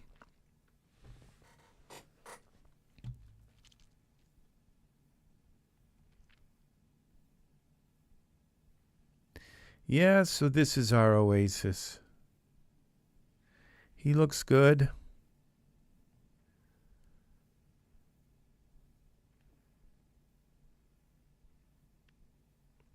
think I'm going to give his shirt some dirt. Would you like to cancel this render? Yes. Yeah, I will soon, Eve. Thank you. That's very kind of you to, you know, it's just, you know, the thing is I get some sleep and tomorrow I'll need some more, you know? So it doesn't go away, you know? All right, so we're going to find his, what are these? Ragged shirt. Let's start with a ragged shirt. We're going to look up some dirt. Put some dirt on his shirt. It just looks too good. Dirt decals. Is this it? Props? No, that's not it. There was one. Dirt FX. Is that it? No, I like the touch of dirt here. And we go props. That's for decal node for figures. Utilities. Okay, apply dirty shell. All right, I think we put this on. I don't know if we've had art. We haven't had art here today. Use recommended speed optimization. Let's see what happens. Accept. That should make his shirt dirty. There we go. I think that's enough. We just need a little bit of dirt. Let's put some on his pants. Okay, that's the shirt. Where are the pants? Okay. Why are the pants inside the shirt? I don't think they're supposed to be. Unparent. I think I dragged them in. Okay, let's put the pants in the Genesis 9. Oh, they're there already. Okay, so we just put the dirt shell on the pants. Accept. Okay, the pants are dirty too. So save this. He's been walking a long way. And now the shirt doesn't just look so just like white. Okay. And I think now I'd like to make this sunburst a little bit kind of darker and red. Where is that? That is called the starburst main, I think. It is.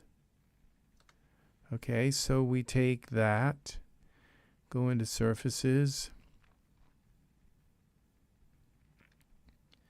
Bring that down to 100. No, that's not enough. Okay, we got to go at least 300. 300. Yeah, I think that works. And then we can also make it a little more red.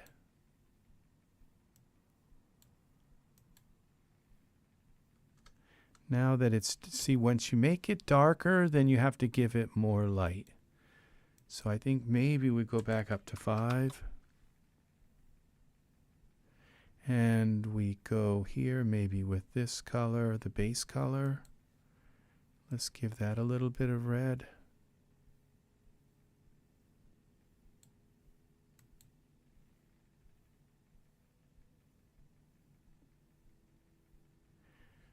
Okay, this isn't working. Let's go give it more intensity. Now that's not working. Let's give this one more intensity. Okay, there we go. Now this little light flicker thing is looking very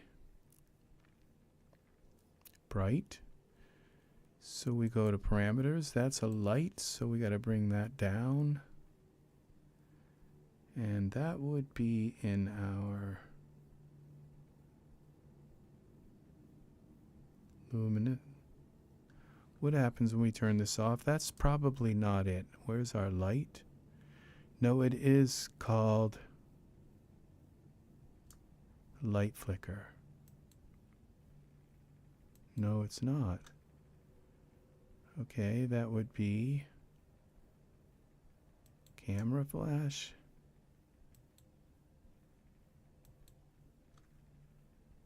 Glare. New.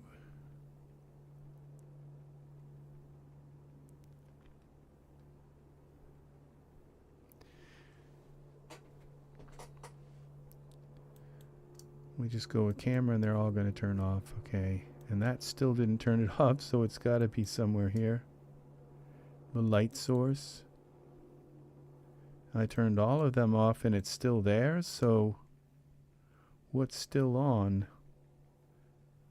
Easy setup.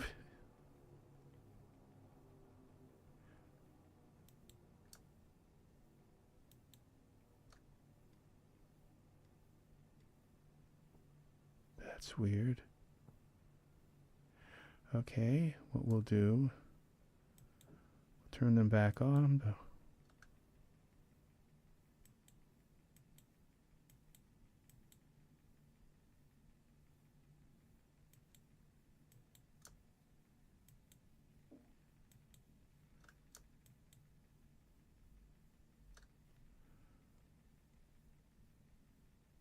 Photometric camera.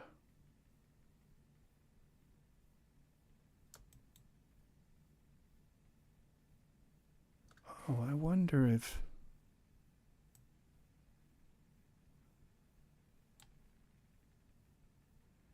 that is not okay. So if I delete that, everything still stays okay. Not sure where that camera. Oh, that may be at like a different angle of the camera. Okay, so you are late, but not. It's not over yet. The fat lady hasn't sung yet. Or the fat man. Neither of them have sung. Not yet. I can't seem to figure out. Okay, we're going to save this scene. I'm kind of liking it the way it is. So, but now I have this. What's this right here, right in the middle of my scene?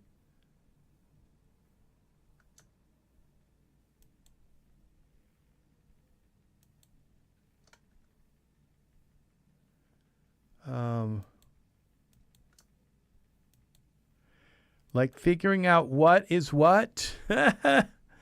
Yes, welcome, welcome, Art, welcome. Very nice to have you here. Sunburst, this is unhide if you don't. Okay, that's the one we hide. All right. Unhide me if needed. All right, that was needed.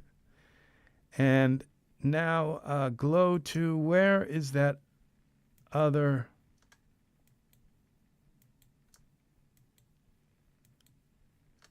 Okay, somewhere in here. This is it. I'm sure it's this light flicker. That's it. But it's not turning that off. I'll be right back working on a render. Don't tell me I've nothing to do. Can you guess the song? I've nothing to do. Don't tell me working on a render. I've nothing to do. No, that one's not ringing a bell. Not even in 2 notes.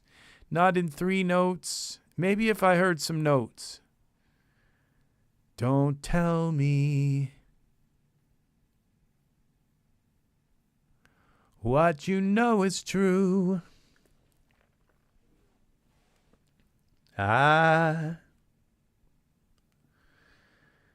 You standing. Okay. Now this is really bothering me. Okay, so I've got to go to my other camera and we got to look around. Okay, this is locked. We'll unlock this camera. No, we just go to the perspective view, I guess. What am I doing? Perspective. Now what is this light here. Okay, it's right here. That's the water node. That's not the light. Okay, I have to turn all these on so I can actually select them again. There it is. Use me to position light source. Okay, so this I should be able to. Okay, light source. Okay, so maybe this has a surface. No, it does not. And when I turn it off, okay, that. Oh, I think I know what this is. I see how this. All right, this light. This is very weird. How this light. It looks like it's pointing back.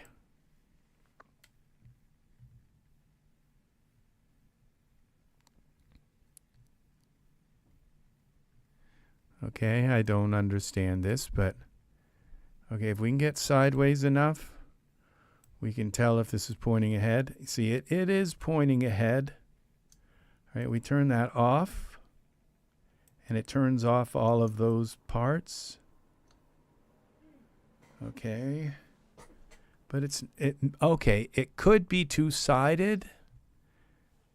But I'm not seeing any of those properties like they're hidden. That's what they do a lot of times.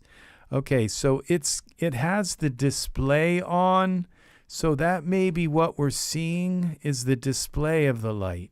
Okay, so what happens if we render this? It shouldn't be there. Statler Brothers. Okay, yeah, I don't know them very well. That's a country band, I think. Now, okay, now it turned this back on again. Okay, that's what I did. Yes. Now I have to find out what it's the one that says turn me off if you like. Okay, unhide me if needed. Okay, there we go. Make it orange and orangey yellow like the others. So let's see. Do we have that weird light up here? Okay. Yeah, we got some kind of square thing. Okay, I think that's got to be hidden too. Something's got to be hidden there. What is that? Yes, cancel the render. What if we just turn that off? No. The light flicker.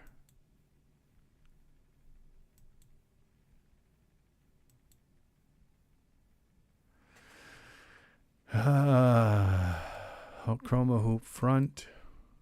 That's the hoop in the front. Okay, so it seems as though when we're up here, we're moving our way back through.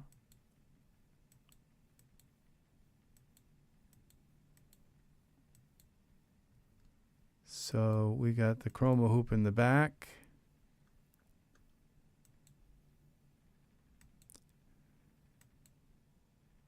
Okay, so it's not that. Starburst main. How about this one? Oh, wow. Okay, maybe there's like a display in the render. The hourglass spinning, we mean for my video? Not receiving enough video. I'm not sure. Let's see. Let's see what my settings are saying.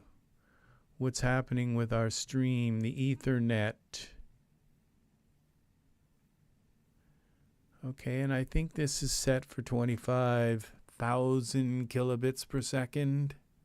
We are live at, okay, now how about if I go to advanced, normal process priority? Let's give it a high priority and see if that fixes it.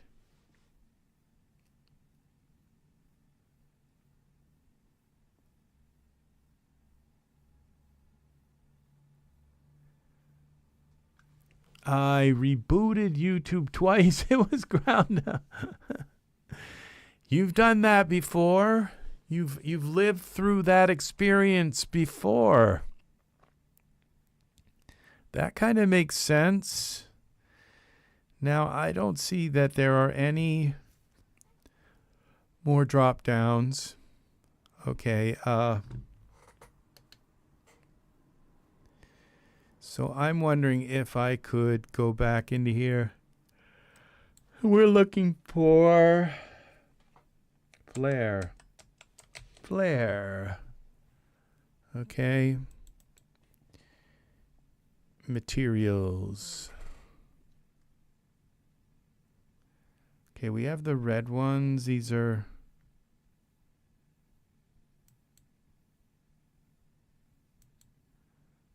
what's this say? Don't ask me.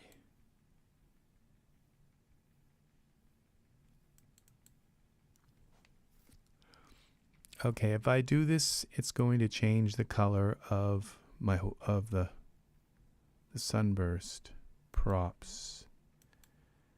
Okay, style 1.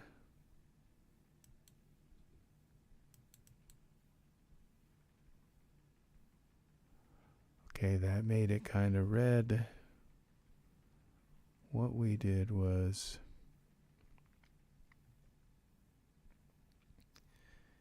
this one, I think we used.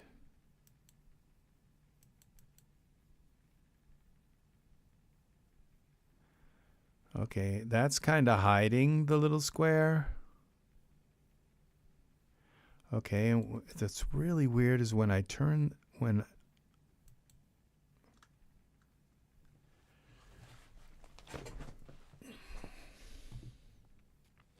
then what's left is this box here.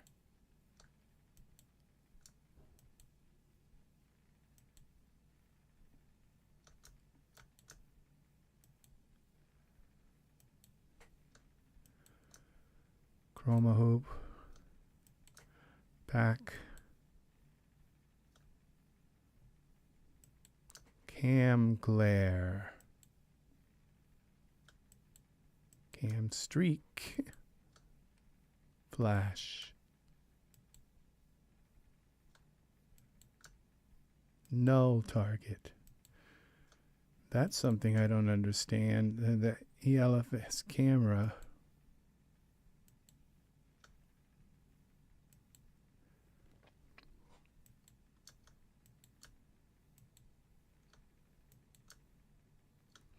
It's not that.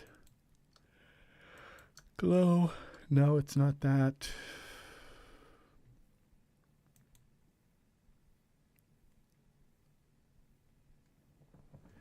I've probably done something to corrupt this, like the Daz is about ready to crash. You know that what happens, how that happens. It's like you need something to obscure this little square in the middle. All right, so we go with the starburst main. We go back to what surfaces. Emission color is going to be red.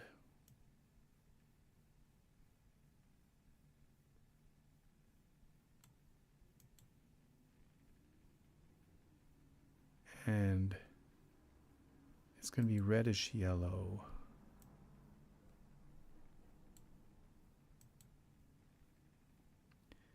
And our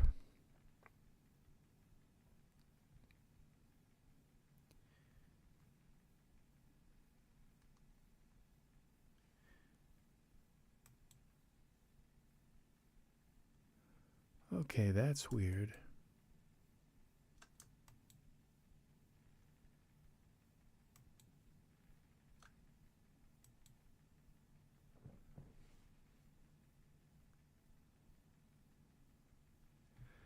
All right, we go to parameters, the light flicker. Now we have actually, this is actually a light, and we could use our, I don't see it here, with the opacity, ray opacity, base, show base is off. We do the starburst main and we turn that off. What is so strange is that if I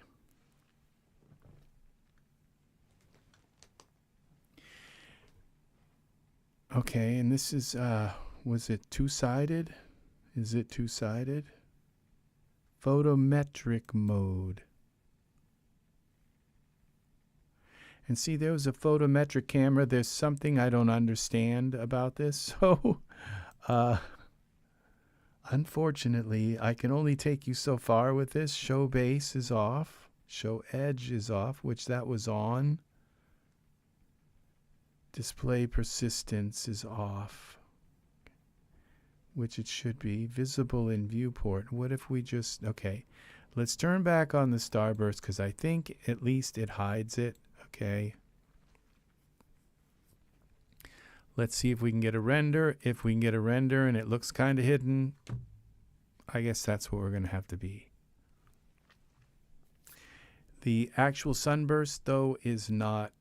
Yeah, I changed the color of it. I think it's got to be reddish yellow. We'll mess with that. Let's see what we have up here now. Okay, that kind of works even though it's got a big square in the middle of it. Oh, now I'm thinking about it. It could be the actual sun, like making one of these squares look, but I don't know. It's offset from the center of this, which it shouldn't be.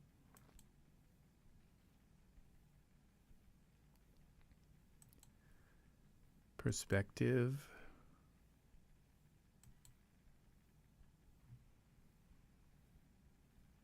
That is beautiful. Look at those rings out in the back.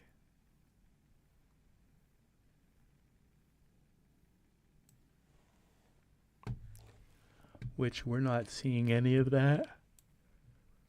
I think I've got the sunburst too far away. Okay, where? Okay. I see it. That is actually. Okay, I see it. When I made the sky darker, it made this square. So what? Okay, and that I think is what's actually causing. Now, if we turn the environment options, that's what's giving us the light here. Okay, we figured it out. That's the actual sun on our HDRI. And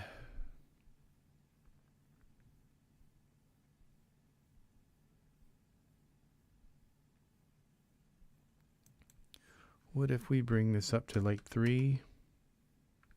3. No. Okay, well, that's how we center it. We can at least center it. Okay, so in this, let's go to 1 and bring this up to 3 or 5.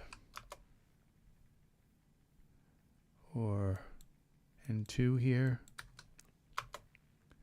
See, that obscures it enough. Okay, now I'm thinking, I gotta think.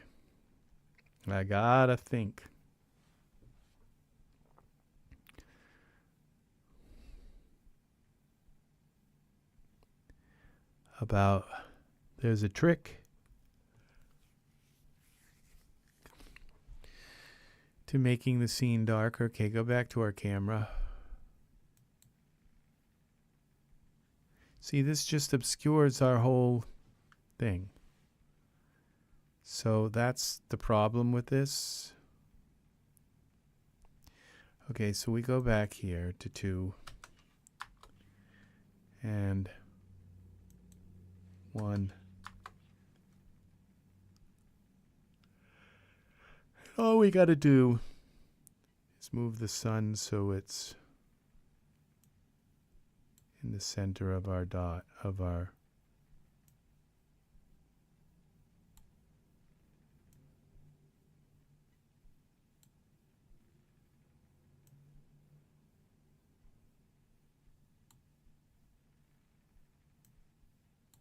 That's weird how that's all work. Okay, so we have to select, position the light source. We wanted to go up and over, which I think is X.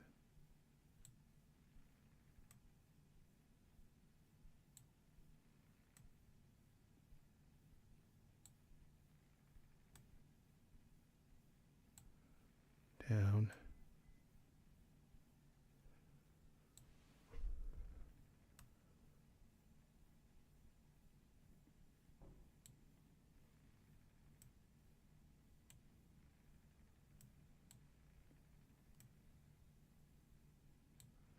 Okay.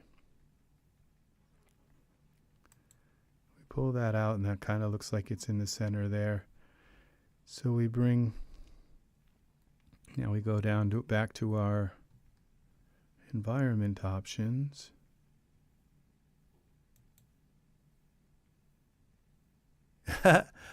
It looks like we got our stream back. So I don't know what it was, but we got it back. Now what I can, sometimes when I have these other windows open, like the Explorer, it tries to take a chunk out of the stream because it is connecting to the internet. So I think we're okay now. Environment options. So we're going to go back to here and we're going to go down to 1 again. I think that's obscured enough there. Save this.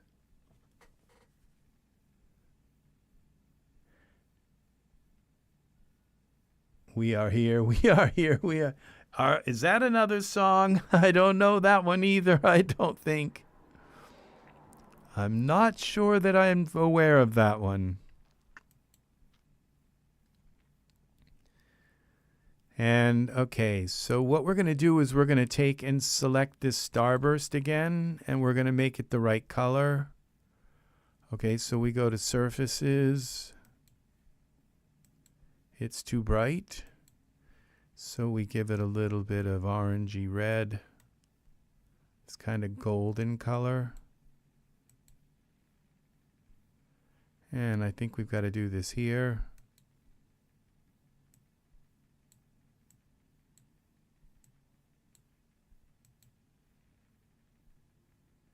That's not working. It's too much red. I don't want it green though.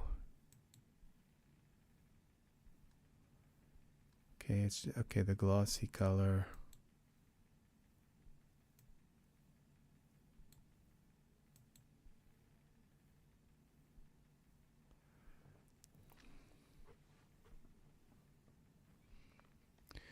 Okay.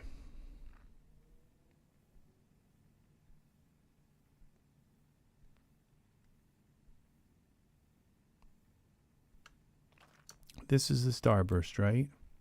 Yes, it is. Okay, I think we have an opacity. Okay, see, that just made it more opaque. So it covers up that sun. And then what we've got to do, okay, now this would be the luminance if we bring this down.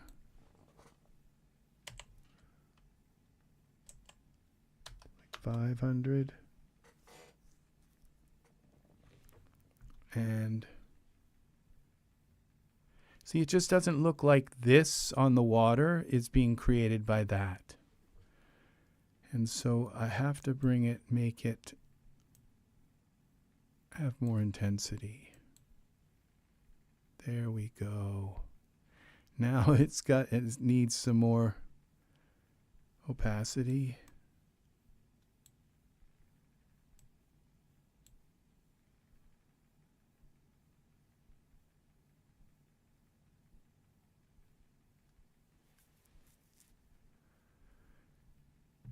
All right, I think that's about the best I can do with this. It's hidden that now.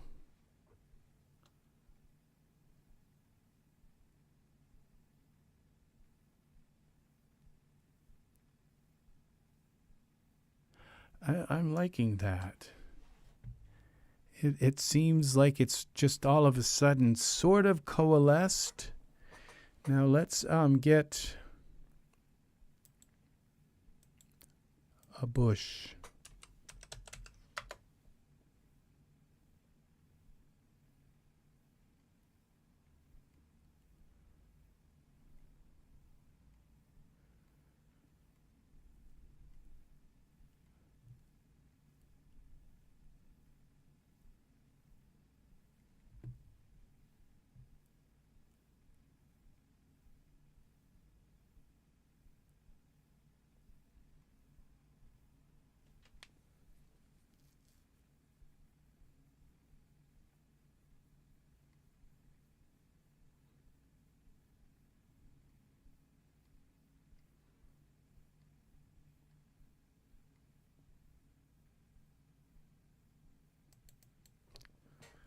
Okay, where's the bush?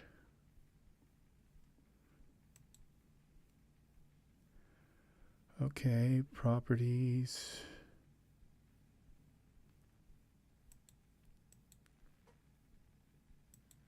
There's the bush. So we got to bring the bush this way. Camera, is it in our view now? Yeah, it is.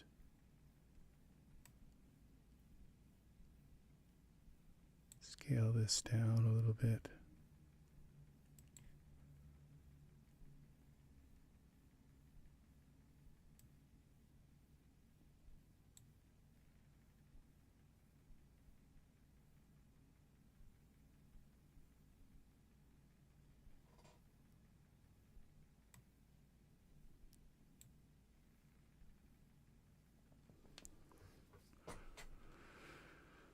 All right.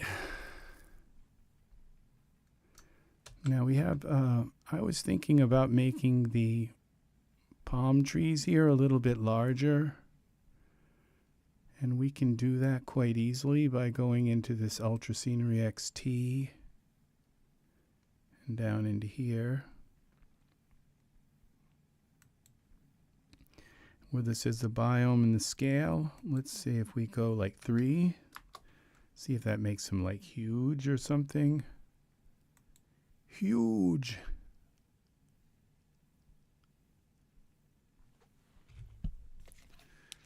All right.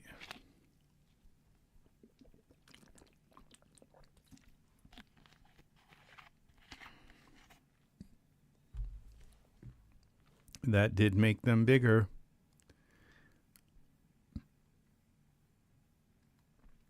It changes the whole perspective here.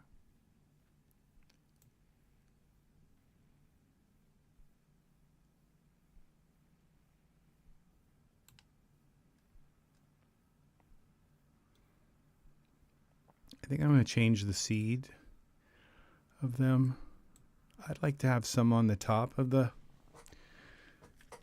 so they kind of give you that palm tree look. And let's see, ecology, maximum altitude, we have it -10. Oh, is that +10? Okay, that's at +10. What if we go 15? It won't go any higher than that, but, and then we'll just change the seed. And let's see.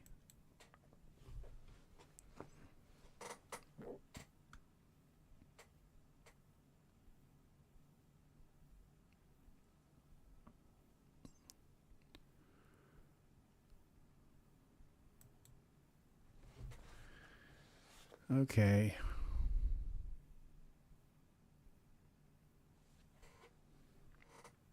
I think that's it. It didn't really put them up here, but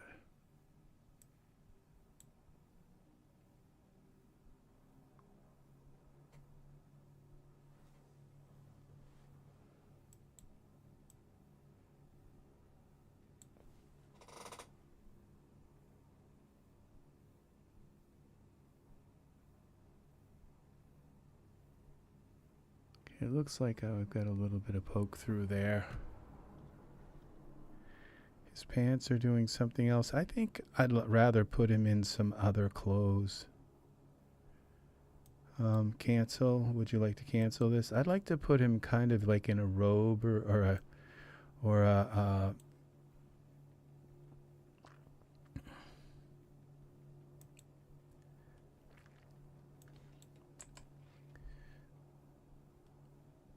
I don't know what that would be called. Toga.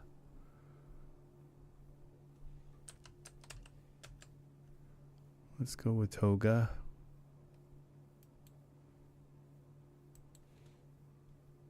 Toga, where are we?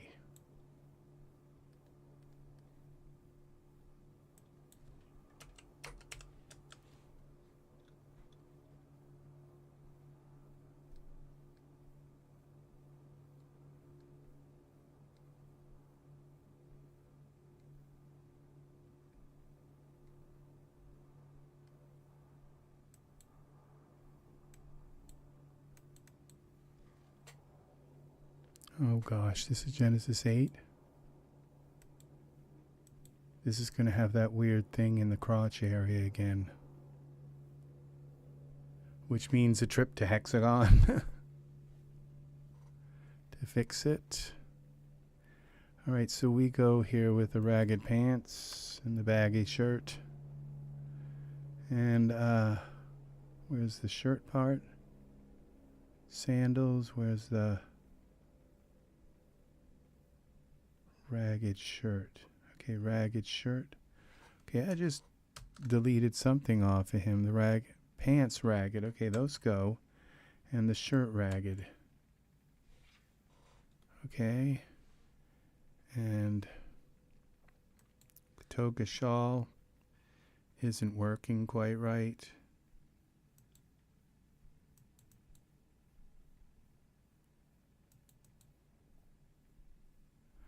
That didn't work either.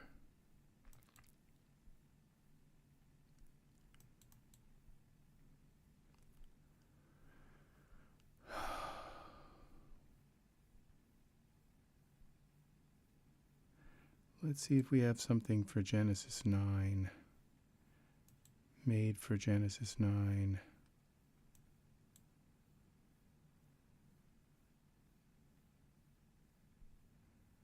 That's not what I want, but this takes me to another product, I think. Wardrobe. This is it. Okay. Then we go here. This is the one. Which one is it? Okay. Why that did that, I don't know.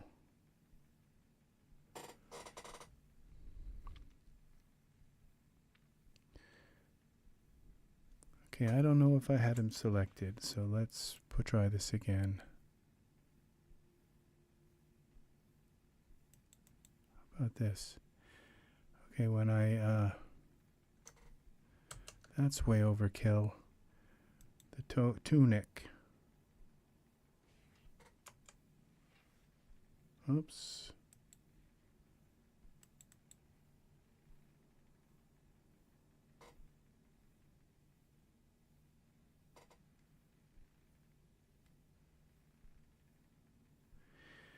Okay, let's fix the tunic first. I don't like the way the tunic has these kind of crinkly looking. This is okay, but the way it's kind of bent here in these little areas here, that doesn't look right. So we go here to the perspective view, select the tunic, go here. Horton here, so who? You heard of who, Horton? Wow. With such big ears for hearing such little utterances. Tool settings, mesh grabber. Let's move on this. Okay, we go like that. We're going to go to 9. Okay, and out we come like this. And a little bit this way.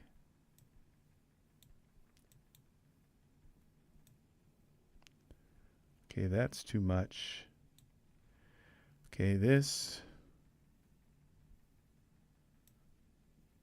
comes out like that. And like this.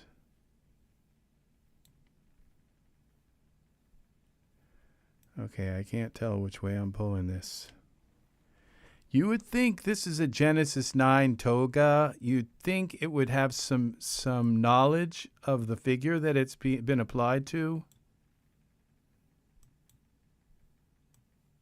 Yeah, I mean, you know, like, what would you call smoothing and what's the other one? Collision. Which I could do a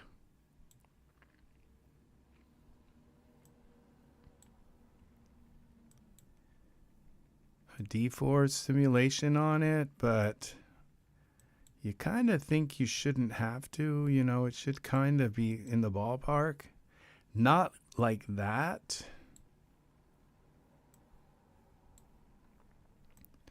Okay. Now let's run a simulation on it and see what happens.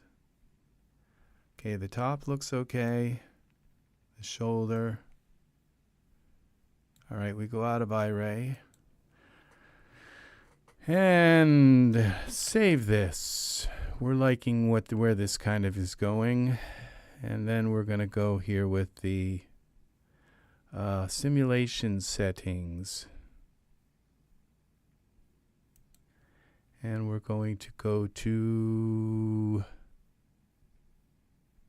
simulation, start pose. And we're going to go out of iRay. Simulate.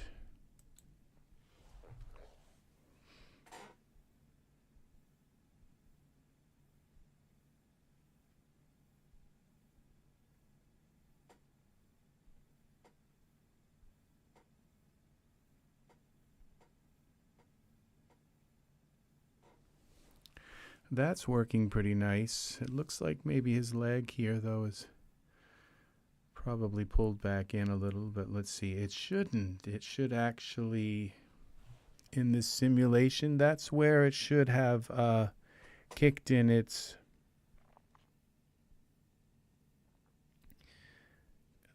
surface collision or whatever.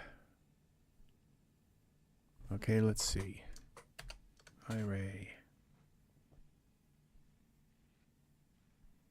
Yeah, that looks okay now.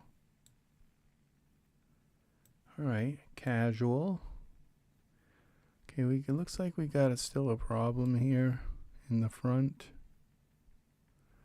So let's take this. Why there are these little bends and stuff, I'm not sure.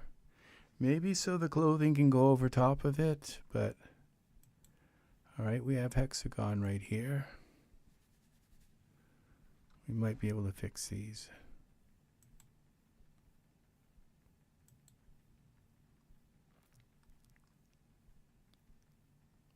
Okay. Now we go to here. UV paint.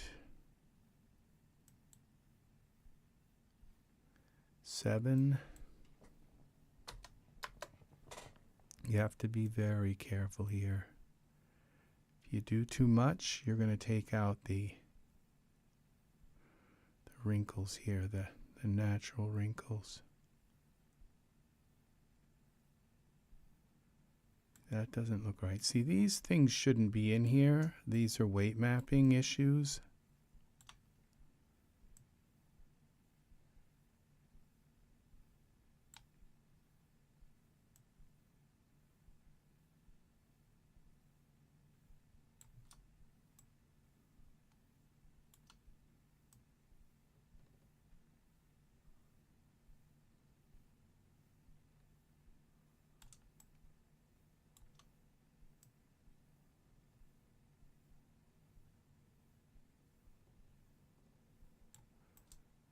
Okay, I'm probably already ruining this. We'll try to just do it a little bit. Here's another spot. Okay, and another spot here that just looks like it's messed up. It probably carries all the way down and through.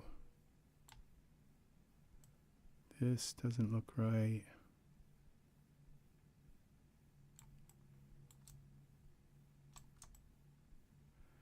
All right, and then we go like this. We got something on the back.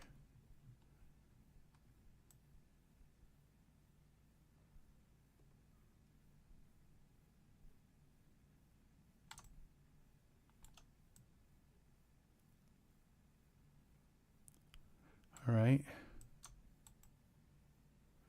So then we're just going to take it back. Okay, what about this here?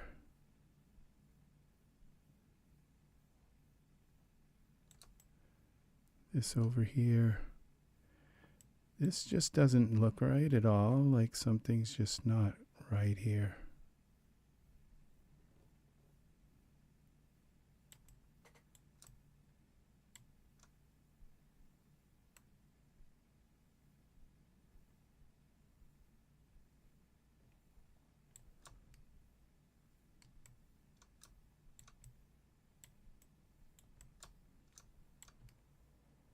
There's a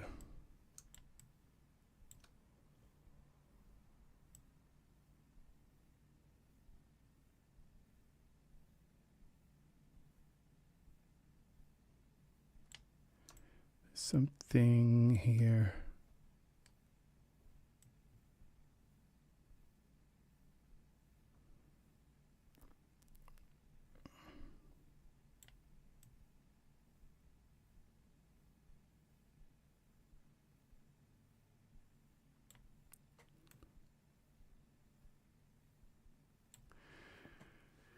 All right, we can send it back in now. Back to Daz. Did it do it? Yeah. There we go. And we go reverse deformations. Yes. Accept. Now we find our morph parameters.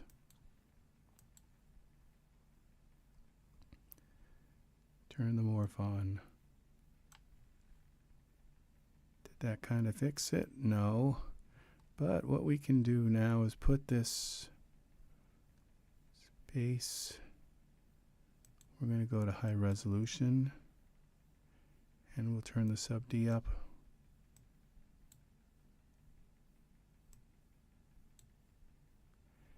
And this.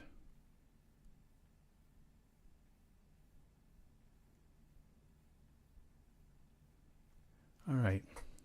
I guess that's going to just be it. That's what we're going to do here. So that cloth doesn't really look like cloth to me. I'm not sure what's up with this because I didn't kind of expect this to have cloth like that for Genesis 9. So it's just a couple of disappointing things about this particular product here. It's like it was repurposed from Genesis 8 or even earlier.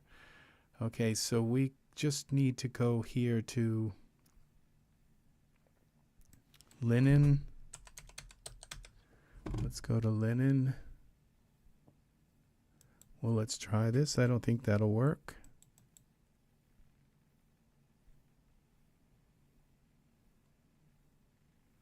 Nope. And I could make it finer, but I shouldn't have to do that. Okay, so we're going to go into surfaces, select this, this, this, this, linen, linen. There's an Egyptian linen. That is really nice.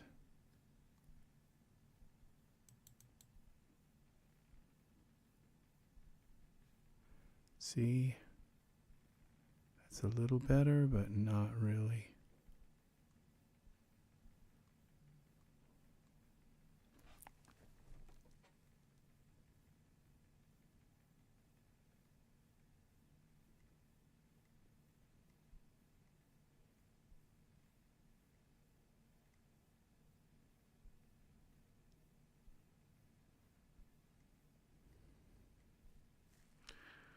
Where are you? Here it is.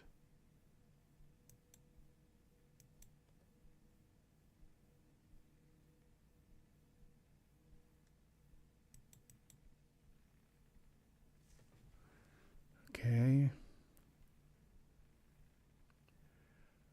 My gosh.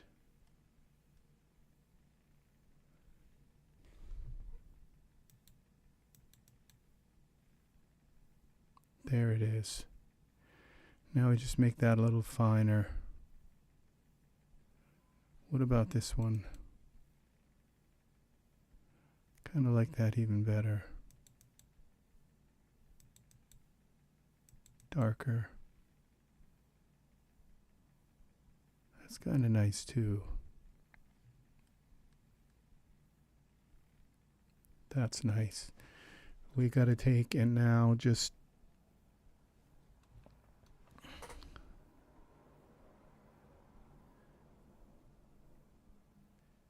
what was I thinking? We have to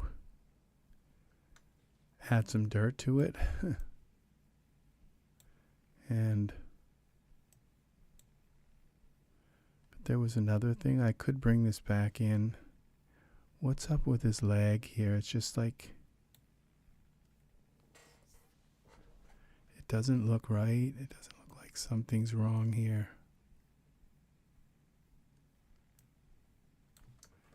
L.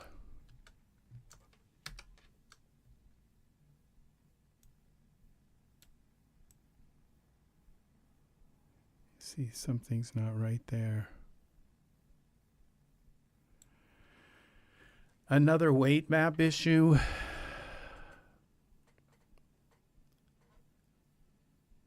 All right, so what we do is we just delete this. We create a second morph. We come back here to Daz.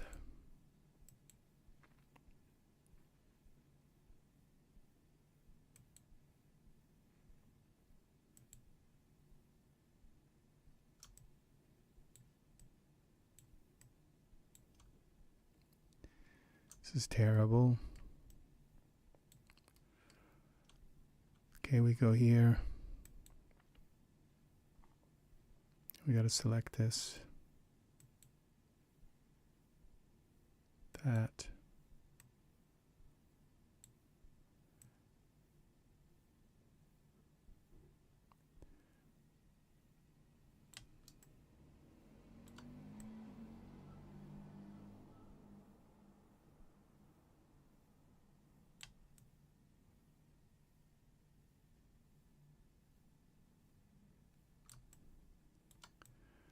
The heck is this? It's like pulled way out. Like that might have been when I did the mesh grabber, but I didn't think I pulled it out that far, but I could have. It was kind of dark.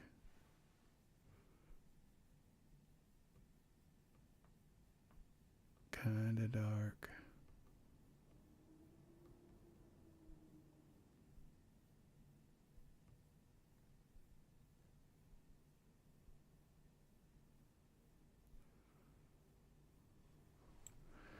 Okay.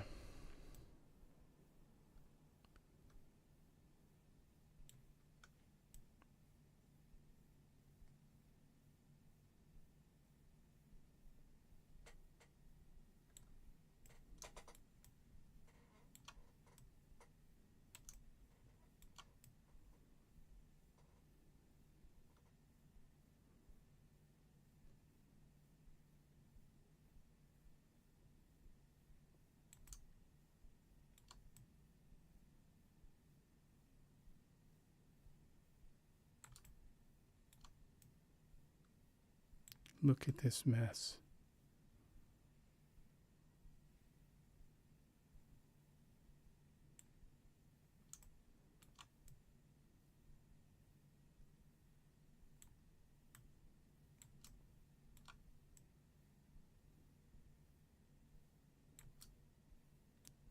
Okay.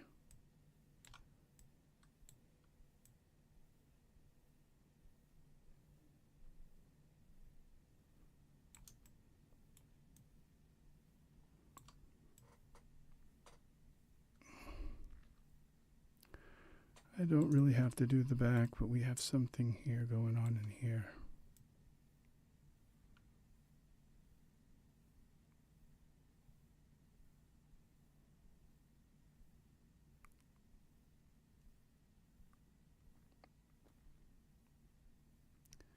It's got to be pulled in.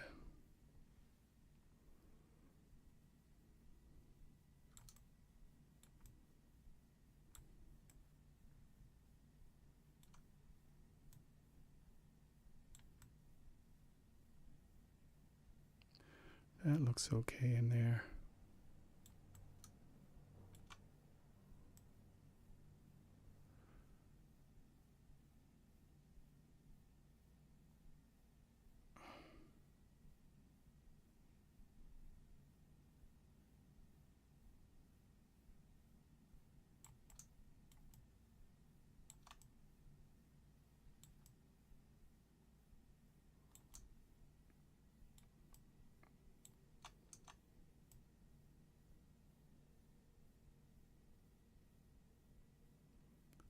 I don't know what I'm doing here, if I'm ruining this or fixing it.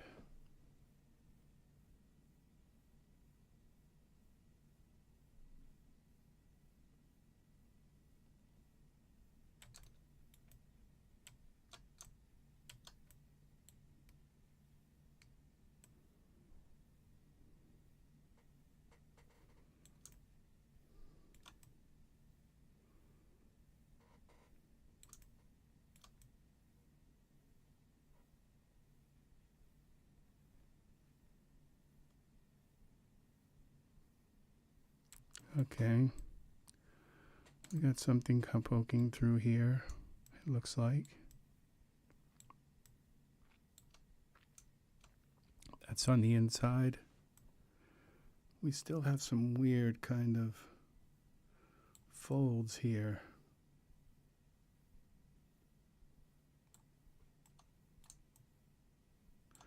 Okay, I think I want to go with this. I don't want to do too much.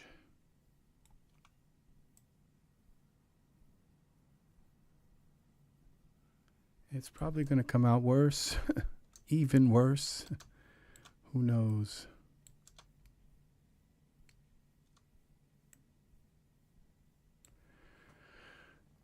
Good, it was me. Thank you. Mic test 1, 2, 3. Horton, here's a who. Yes, we are. Horton has very good hearing. He can hear a who from a mile away. Yes, he can. No who's can hide from Horton's ears. When he hears a who, it's a who. It most certainly is. Okay, so we're going to go here now. File, send to Daz Studio. We come here, open this, deformation reverse, yes, and then we're going to go with this hexagon morph 1. 1, did I get that? Oh, of course I did. H. Okay, accept. Okay, is this going to fix this or not? Parameters. Down here, morph 1. Well, it kind of made it worse. But then it sort of fixed it. But then we have this issue here. Oh my Lord. Okay, what if we turn off the smoothing? Render, so it's sub D. No, it's not the sub D.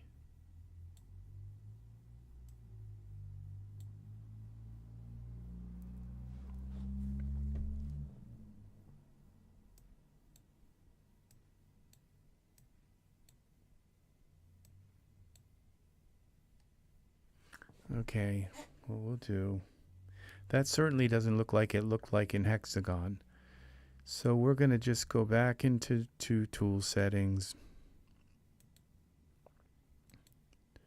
Mesh grabber. Okay, and just pull this back in.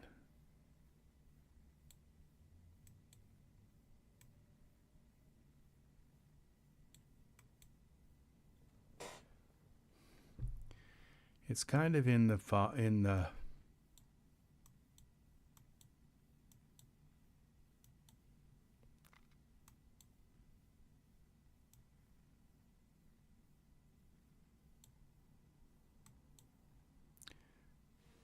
we go gain.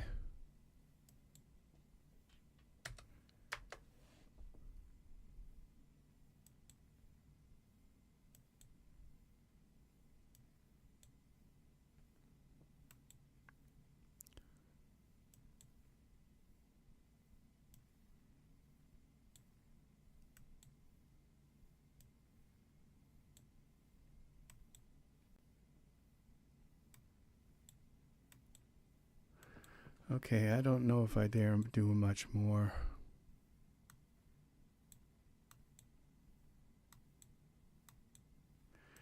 Let's see what it looks like. I may just have to, okay, save this. Render this.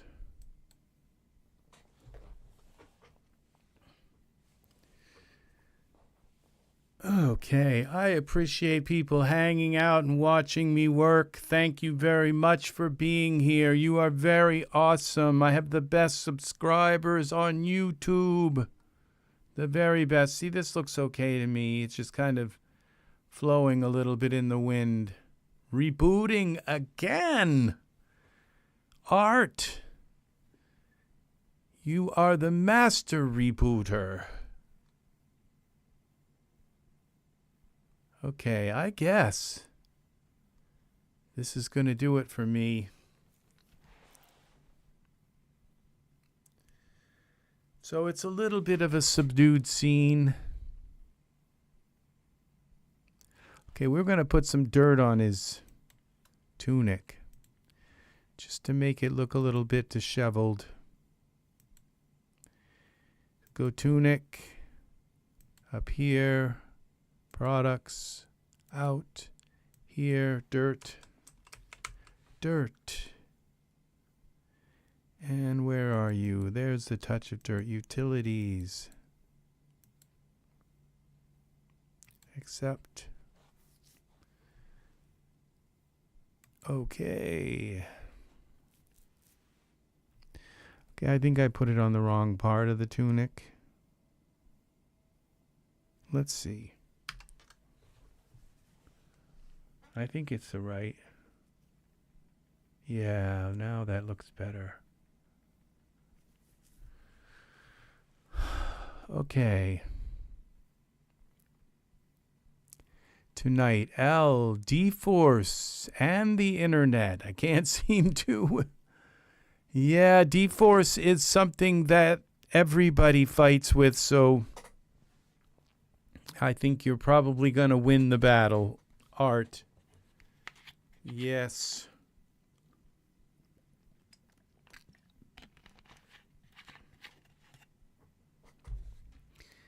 Okay. And there was one other thing there. Maybe some birds in the sky. Some seagulls. Let's.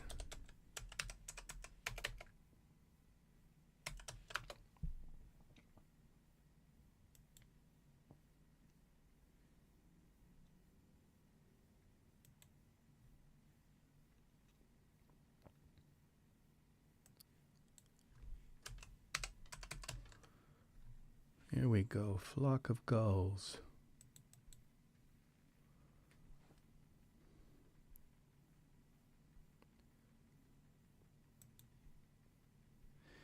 And we go parameters, we go Z. This way. They flew by so quick.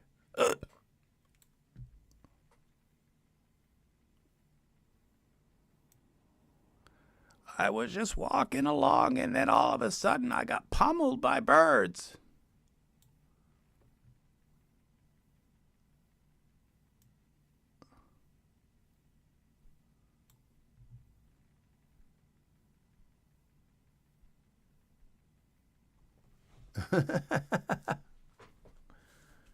They weren't even watching where they were flying.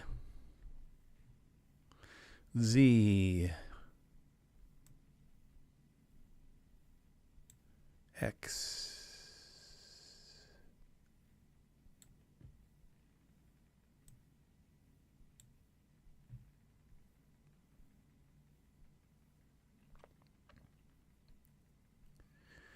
All right.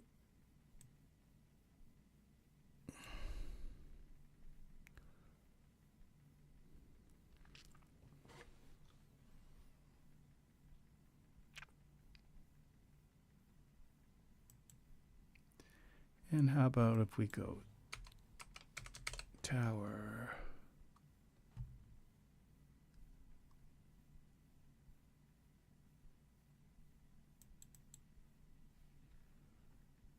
A cliff tower. Parameters X.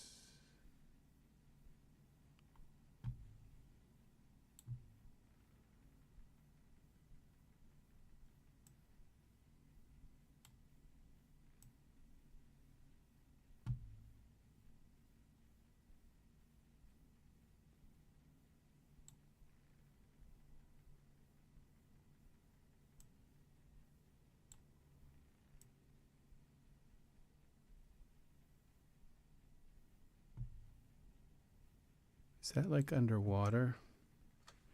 No, it's not. It's got to go way back.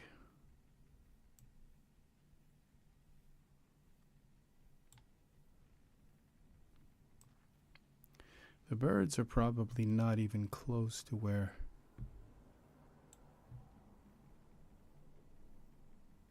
Scale that. We're going to kind of throw the perspective off a little bit here, but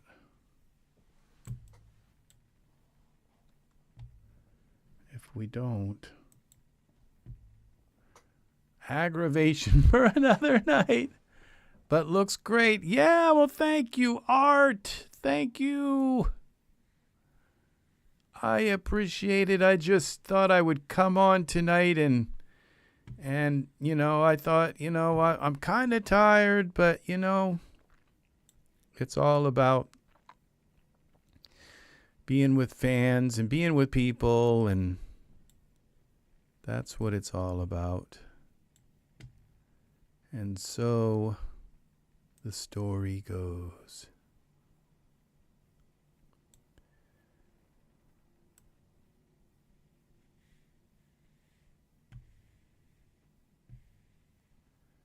I should not have thrown this scene off, like the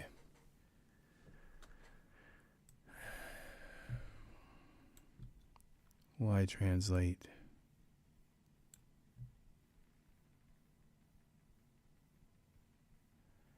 Okay, this is where I want it, but getting it there is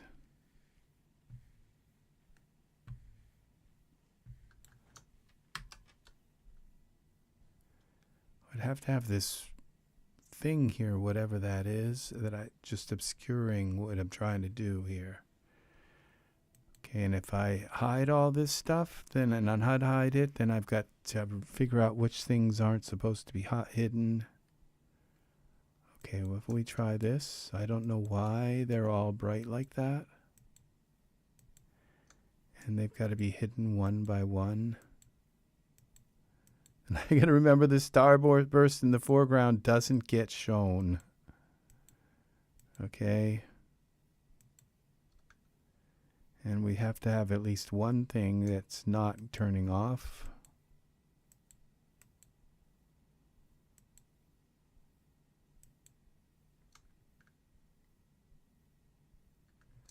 Bush, okay, gulls, okay, the tower. It's probably the one at the top here. Just all of a sudden there's like one at the bottom.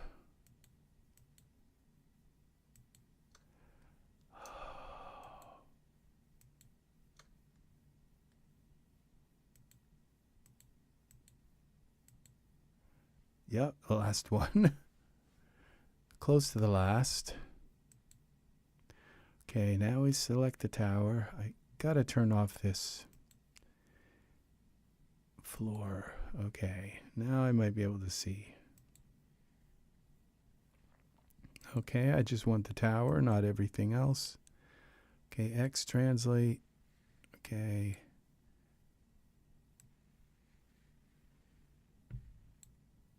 Y rotate. Which way do we want this? Like that. Y translate.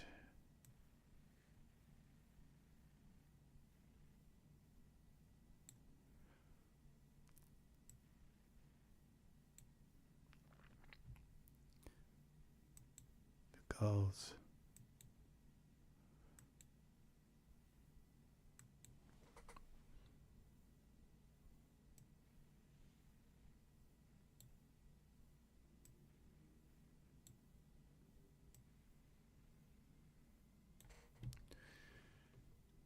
And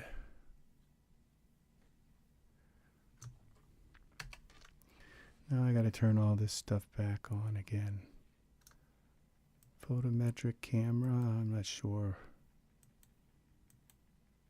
Okay, I don't need these on. These are like instructions. Okay, we need these.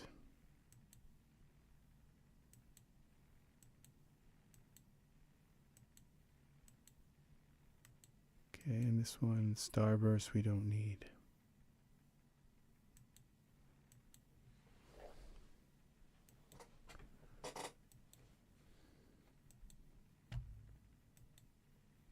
The flares are up here.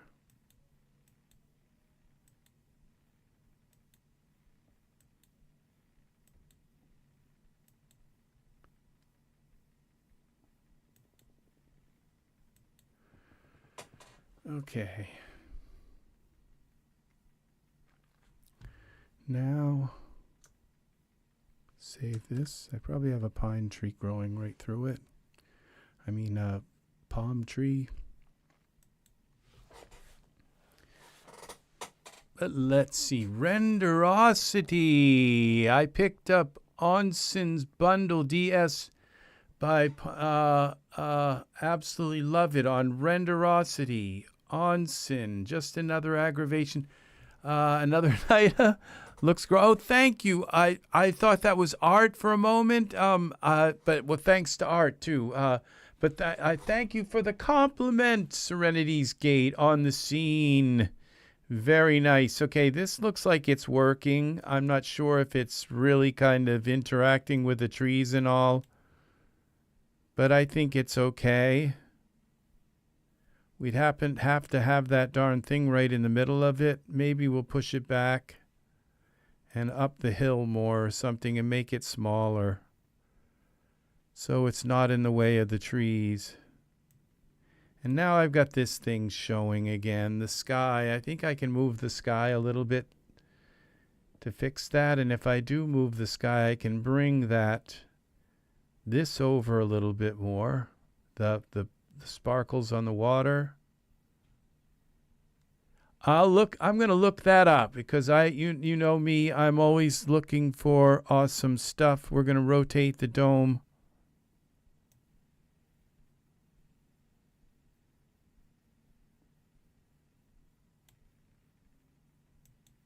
Okay, there it is.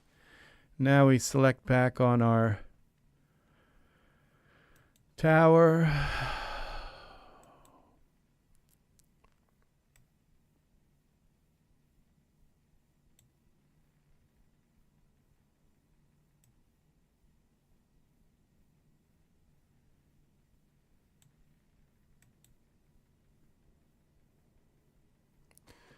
Okay, what if we suddenly my tower is taken? What if we pull this tower over here, like there?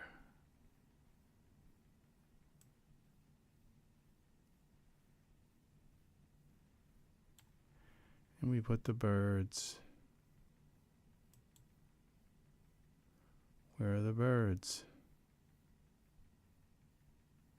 Bush, tower, Birds.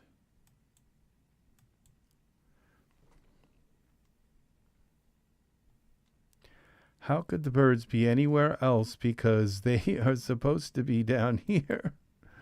Okay, let's pull this down, and they're probably hiding. Okay, that's the wrong one. They're probably hiding. Cliff tower, no.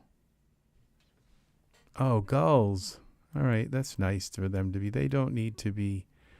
Unparent the gulls.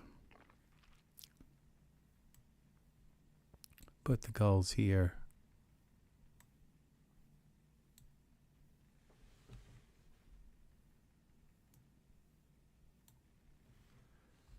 Okay.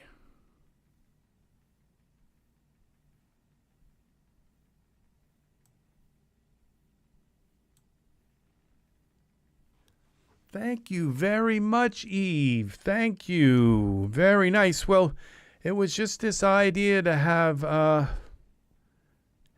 Ultra Scenery XT in the background with their palm tree biome.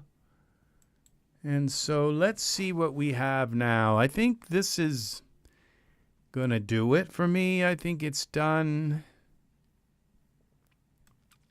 Let's see. Let's see. Yeah, though that works. We got the birds up there. We've got this sun here and this thing here in the middle of those palm trees. This just looks horrible. It looks like all pulled. Maybe it was me pulling on it with mesh grabber, but it just doesn't look like look right. That's the thing, you know, it's like about men's clothes and stuff. We just, you know, we kind of get, you know, it's a hit or miss kind of thing with male clothing.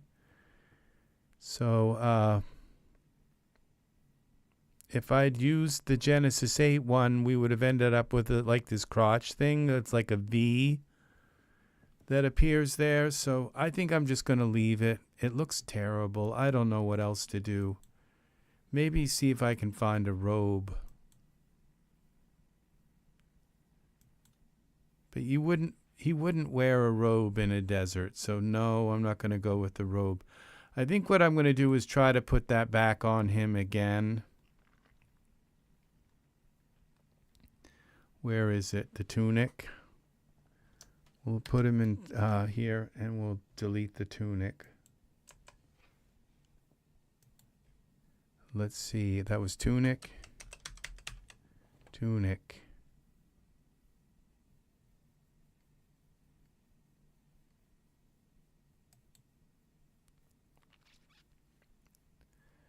This is for, I didn't want both shoulders going here.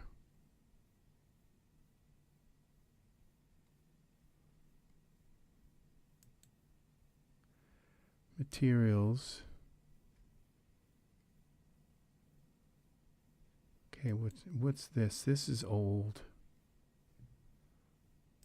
Neat tunic. If this is Genesis 8, I'm going to have to deal with that problem with the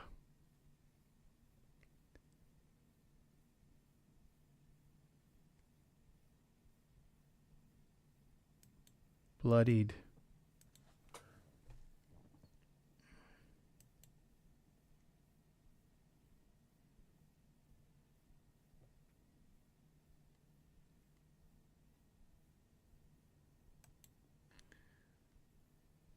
Now this is that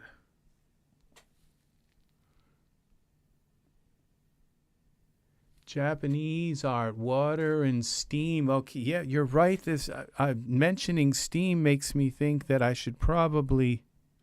Okay, says shoulder for Genesis 9. We put this on,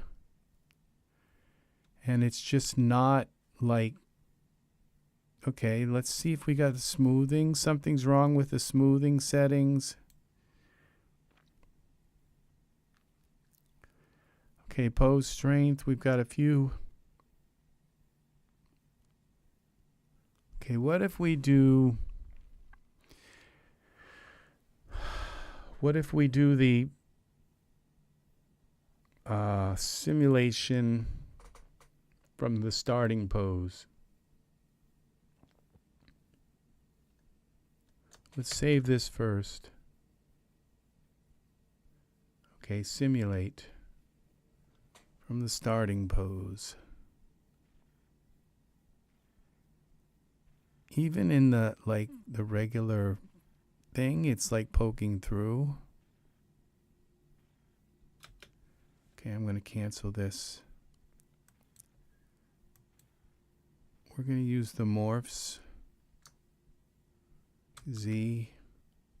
What did I just do?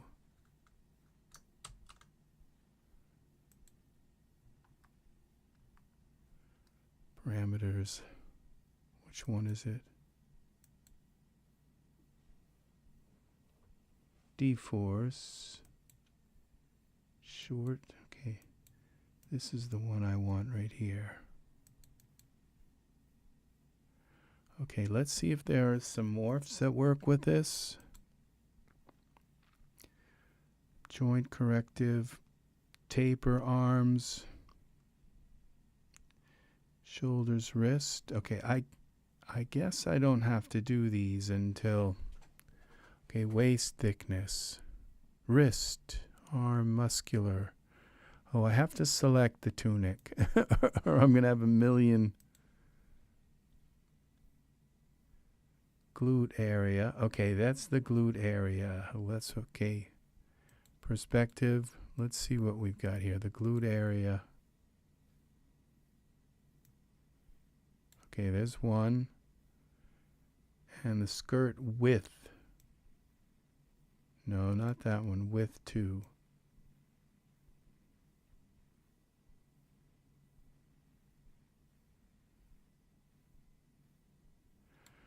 Okay, I'm not going to mess with that too much. And see, this has got a V in here, which tells me that this particular piece of clothing, that it was repurposed from Genesis 8. This is not a Genesis 9 piece of clothing, and the weight maps weren't even fixed. So, yeah, this is a Genesis 9 figure, by the way, just in case. Waist area, okay, and it doesn't give us any kind of V to fix the. All right, so yeah, I wonder if they even put this on a Genesis 9 figure even once. They just, I don't know. So, all right. So what we'll do is we'll try to run this in, it's not going to work, but we'll try to run it in a simulation.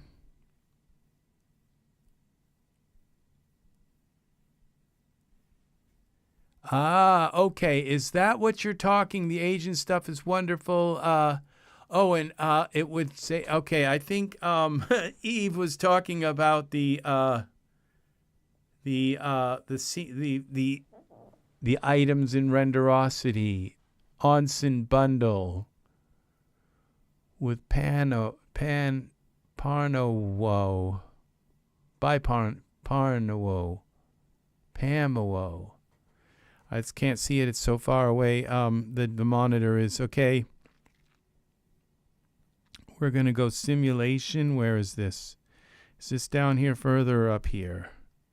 Tool settings, simulation. Okay, that's off. All right, let's simulate this and see what happens.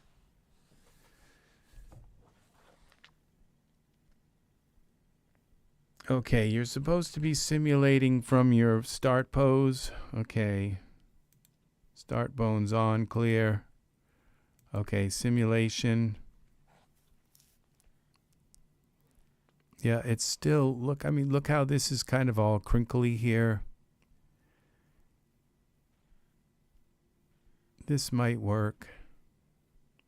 I don't know that the pelvis area is going to work, but let's see. It's sticking through his leg. Okay. We're going to go back and check the settings here. And then when you come out of it, okay, clear. Okay, okay, let's see. Now this is supposed to have collision, okay, better mode, collision mode, best, okay, and that's still not really like working. Okay, subframes, okay, current frame, collision iterations. I guess we're going to stick with 4. That usually should work. Okay, and then what was the other thing? We go into parameters, is it? Let's see what's going on. Smoothing iterations. Now, these shouldn't need to go up more than 5. Enable smoothing, okay? Okay, there it is. The smoothing was turned off.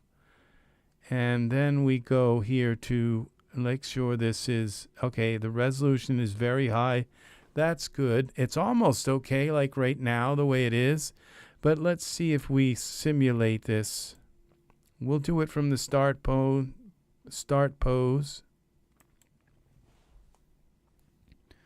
Okay. I kind of stand corrected because now that's beautiful. I don't see really that much of a flaw. And it's simulating very nicely. I do that. I usually get upset and find out that, oh, well, thank you, Eve. Thank you. It's kind of subdued and it's, you know, I don't know if it's what I was planning on. If you think about like this guy standing looking over an oasis with a lens flare coming from the sun, your imagination is probably a lot better than my art tonight, and my imagination was better than my art tonight. So I don't know that I'm actually achieving. That can happen a lot. I'm not sure that I'm actually achieving what I set out to do. So, but it's okay.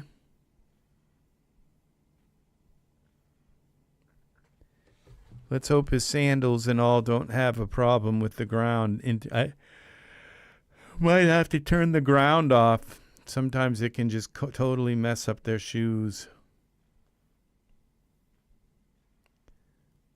I don't think it should because the sandals are really not like dForce.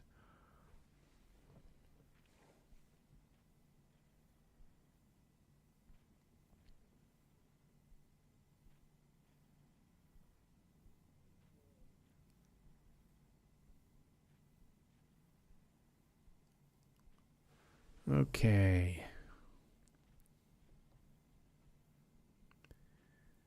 I had to put this on the best contiguation. Continuous, not contiguation. That's a different word.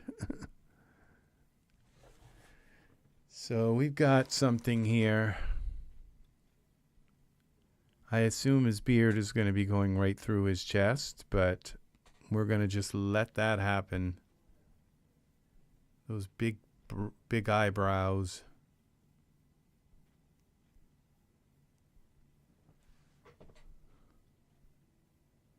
Okay, I think the toga, the tunic is going to be perfect. So, other than we're going to put some dirt on it and maybe change the color. I think it was white. I changed the texture. I think it's because I'm too minimalist.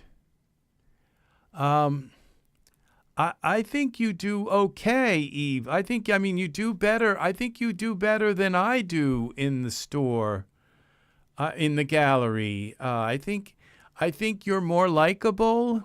So, and you've got something going for you. There's something they like about you, Eve. So, I just think you have made you make a gamut of different art, and some of your art is like it's all very, very, very good, but it's like what I've been told. Some artists, like everything they do is great, but some of it is like hot. It's like absolutely on fire. And like the one you did with the apple and the woman's hand, and it was the Snow White apple. That is like absolutely top notch. You have the one with the woman on the cliff. That is another great one. You have one with, I think, a fog scene with some woman in a boat. I mean, where did that come from? That is like amazing. So, yeah. So you're. I don't think it has to do with being minimalist or whether if you put like tons of stuff in the scene. I think it has more to do with a vision, your vision, and the vision that you have, and I think that you have it. You know how to nail it. You know how to completely nail it. And I think that you have a lot of respect. Now, this looks really good. Okay, I think you have a lot of respect from the other artists.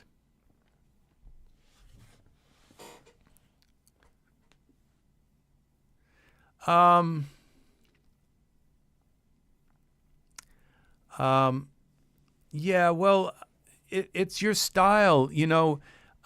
Grandma Moses, she wasn't famous until like her 80s. That was when her first painting went famous. And if you look at her art, it's very cartoonish. It's like, you know, nothing is the right proportion. Like the trees are all huge and the houses are tiny and nothing would fit inside of everything. But her paintings are very beautiful too. And so it's just like it reminds me of something I saw about, I think it was like in a Charles Dickens, like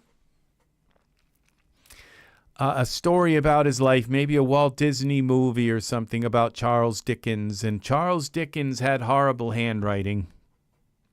And when he first started out writing, his handwriting was just terrible. Oh, thank you, Eve. That's very, very nice. Yeah, well, that's what you do. I find it sometimes in Facebook where I have people posting all kinds of beautiful stuff, and I say, you know, I could make that in Daz, and sometimes it comes out better. Usually it just comes out different. It never comes out exactly like it. So, okay, now that toga just works now. That's beautiful. So you have to turn the toga on, and I don't know about the texture. Okay, I think I'm still going to make the toga dirty. It's just too clean. So I think I'm going to try the dirt on it first. So, yeah, but Charles Dickens, by the end of his, you know, or at least about, 20 years into writing, all of a sudden it's like this calligraphy writing where every letter is so absolutely adorned and beautiful in his writing. This is how he wrote. So that is, and so that's what happens with our art. It might be cartoonish, but then all of a sudden your style will evolve and into your style, your unique style. And just as long as you keep learning all kinds of things about the scene, a lot of the time, it's like I try to show some of these things, like the eyes, like you always have to remember most of the time to give them a little bit of blink, like for a Genesis 9 figure, or eyes closed for a Genesis 8 figure. You go into the morphs and you just close their eyes, or else they're going to look like this, that kind of thing. And it happens every scene to me where I just look at my figure and say, my God, it looks like they're just kind of looking out like that. And where you, and I'm not referring to anything in particular. I'm just talking in general about just little techniques that you do. Another thing is matching the face hair. That your hair needs to match the eyebrows, and it needs to match the beard hair, the chest hair, whatever. That's another aspect of it. Another aspect, okay? This one is very, very important, Art, is you need to use Genesis 9 figures with Genesis 9 skin, and there's only a few skins that are really, really good, and that is like for the males. And the females, again, like Victoria has like amazing skin. It's usually, and I've been kind of called up on it in the forums where they said, well, I said, the Daz skins are usually the best. And somebody said something like, well, you shouldn't say that because a lot of the PAs work really hard at it and all of this and blah, blah, blah. And it was like, it's just my opinion, that, but if you put, like right now on this figure, I have, I can't think of his name now. What's his skin? I have Nathan's skin. You just can't go wrong with Nathan's skin. You might have to lighten it or darken it a little bit, but your figures are not going to look cartoonish if you put Nathan's skin on them, okay? It's just a fact of life, okay? But if you stick with the Genesis 8 skin that comes with the figure, it's just not gonna look real. It's not gonna have the realism if you don't convert it to PBR. And there's a lot of things that you can do to make that skin look right. And that's the thing and that's what I've done is how do I get more than 2 characters in the scene without Daz refusing to save?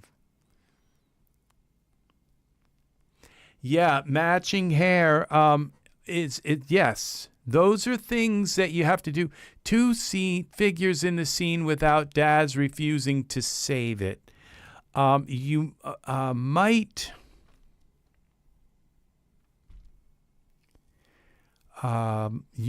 try switching them to base, okay, and see if that works.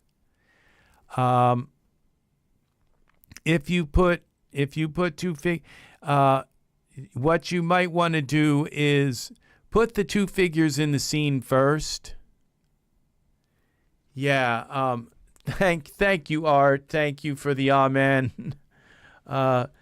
You might want to take and put the 2 figures, like your Genesis 9 figures in, put them in the scene first, save it, okay? And then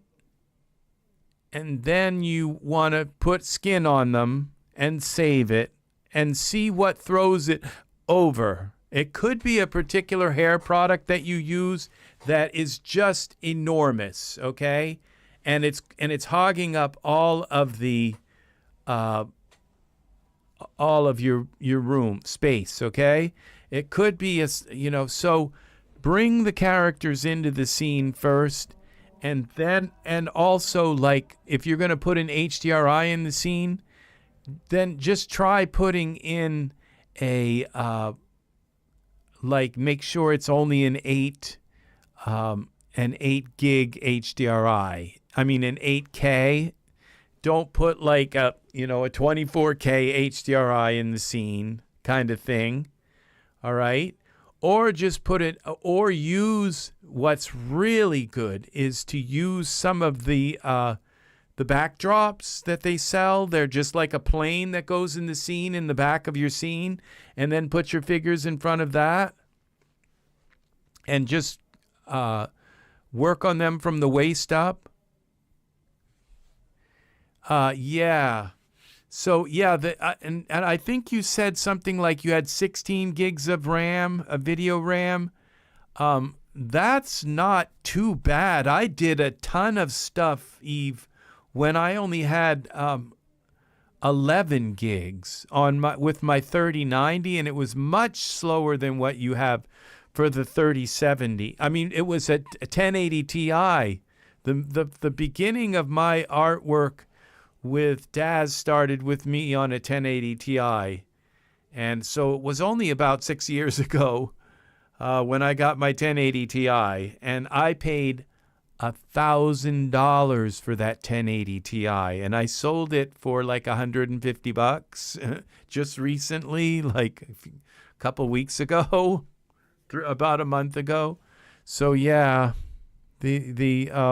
So put your figures in the scene first, then save the scene. Okay, put just 2 Genesis. That's why I always start out with this Genesis 9 figure here. Okay, put this in the scene and put another one in. Okay, and then put some skin on them. Yeah, you can lower the sub D, and you can lower their down to base, from high resolution down to base. Okay? And try that. And then once you get the 2 figures in the scene and you get them saved, then try putting some skin on them both and saving it. And then I would put a pose on them. The pose doesn't add any space to it, okay? Put a pose on them. So put them in their pose, and then the last thing you want to do, then you want to get some kind of background. And like I said, if you're trying to get 2 figures in the scene, then do a background. Don't try to put a scene in, just put an image behind them. Oh, it's got to have more than 8.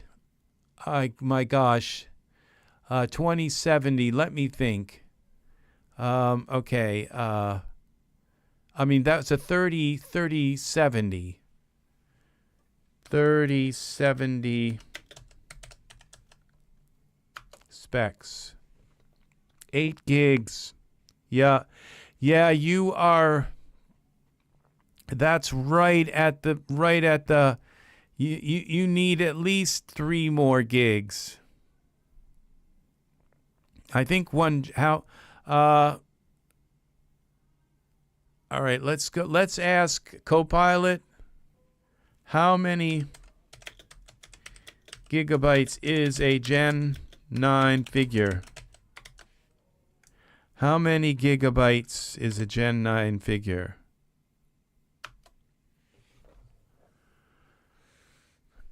Let's see if it knows what I'm talking about.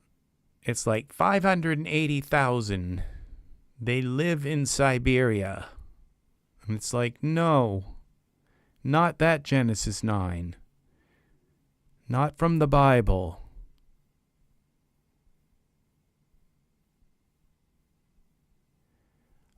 Typically around 1 to 2 gigs. However, the Genesis 9 starter essential package, which the base figures some basic assets, is typically around 1 to 2 gigs. So if it's 2 gigs, then it's 4. So you want to figure 4 gigs, and then what you do is you just put an image behind them on a plane, and make sure that image isn't like. Let's see, how much is a 4K? How many gigs? How many is a 4K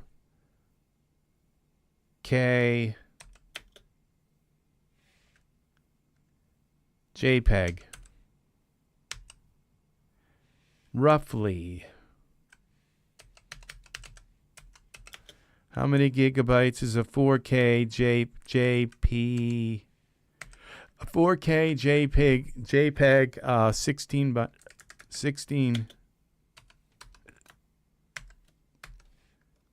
Okay. For 38 is typically around 8 million pixels.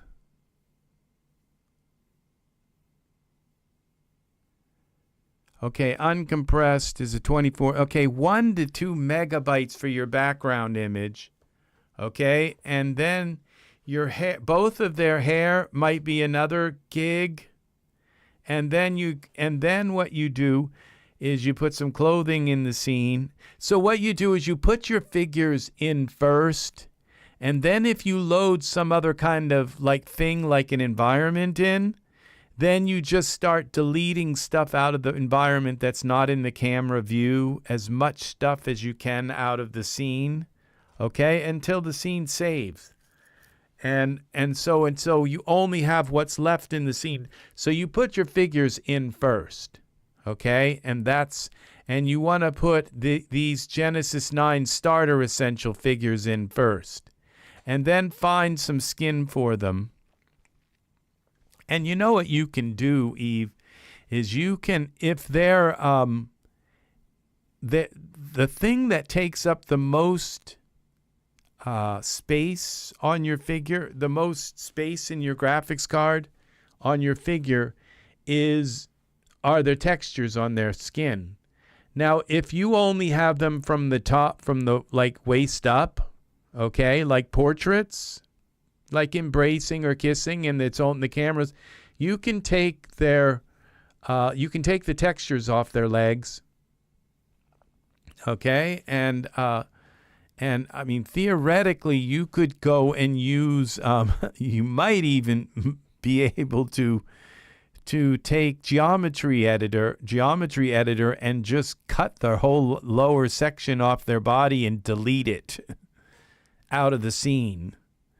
So, I mean, that's an extreme way, but it takes all that geometry out of the scene. I think it's still, the figure will still have some kind of bone structure. I'm not sure, still there. I don't know that deleting the geometry actually changes the bones of the figure, but it will change the mesh that's there. So you can just turn the legs off. You can leave them there, but hide them, and then they're no longer. You don't have to put pants on the figure if it's only going to be from the waist up. So those are some kind of tricks, and you just want to go around. So put your figures in first. Put some skins on them. I would still try to put the best skins on them you can. Then save it. Well, I would put the figures in, save it then. And then I would try to put some skins on both of them, try to save it then, see if it will render. So what was it? Okay, I was going to put some dirt on his tunic. So we're going to look for dirt. I'm happy with the tunic now. And, okay, that's dirt. But we want to find the dirt. There it is. Apply shell to the tunic. Use recommended. It's another layer here on this stuff. Oh, and the 5090. I mean, the 5090 that's coming out at the end of the year, and it might be like about $2,000. The 5090, like, because my 4090 right now has 24 gigs of RAM. The 5090 is supposed to have like 32. So it's got like another like 8 gigs of RAM in it. So I'll tell you right now, if you can save up and get yourself a computer with a 5090 in it, you will be so happy. I'm still here, but falling asleep. Same here. I actually fell asleep once during this tutorial. I was just like, I woke up and it's like, oh, how long was I out for? Let's see. So, yeah, I fell asleep. I don't know if you can watch through it's like I was quiet for just a moment, and it was like, oh, and I woke up, and it's like, oh. Well, I needed that little, just took the edge off of me. That one moment out, and it was like, I'm back. I'm fine. All right, so let's see what this looks like. Save this. Now he's going to have a dirty tunic, and that's what I wanted. So it's not, so he's been walking in the desert for days. Yeah, you're very welcome. Anytime you have any questions, if I can't answer them, maybe somebody else in the chat will. So we'll know the answers. Okay, that looks a little dirty. That looks better, I think. It's I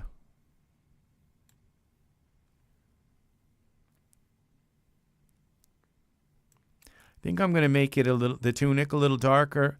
Okay, cancel, yes. Now, if I put a different shader on it, I think it might get rid of my dirt. But let's try it. Let's go to surfaces. I think I had that. Okay, here it is. This was my Egyptian linen. No, I have to go here. Okay, I think that changed it.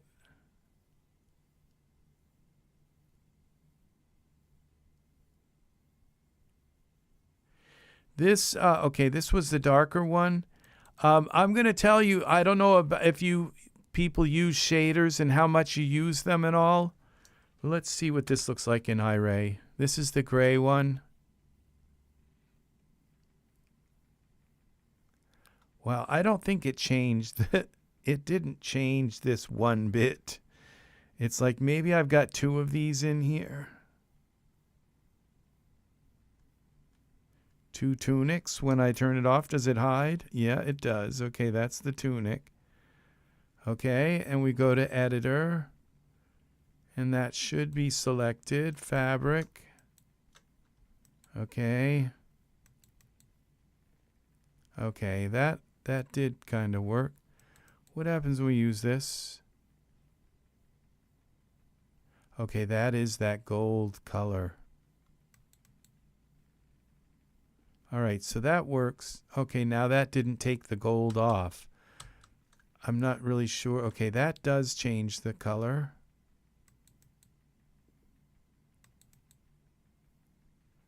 All right.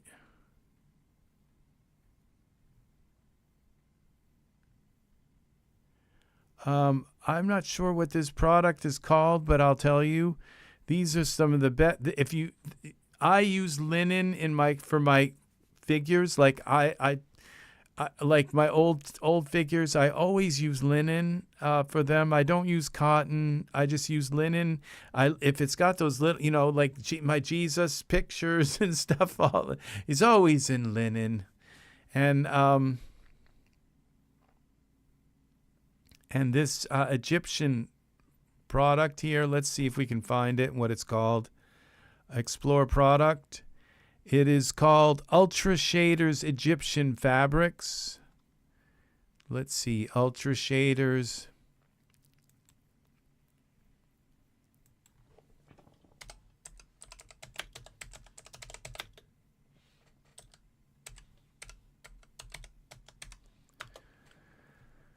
Egyptian, here it is. It's $9 right now. And this is an amazing set. 18 patterns, 18 colors for over. They are really, and these overlay and the gold patterns that they have here. Look at these shaders. Look how really nice they look. Look at this. See, this is like absolutely top quality shaders. And what's nice is their linen. Look at it. The linen has like little, and it's nice up close. And if it's not, then you just use your tiling, and make the tiles smaller so that it's just the right kind of fineness. But this, you pick your color, then your pattern, then your accent overlay, like the silver over the gold over top. And the gold is like real gold. See all these gold overlays? Those are really nice. This is a massive set. Just and then it just comes with certain patterns that are just ready to use and all. This is amazing. Look at these patterns here. They're just really amazing. So yeah, this particular product, look at this. There's some of these that are just ready to use. You just put them on and they're ready. Like these and that. That one is really nice. And there's another one that is a where is it?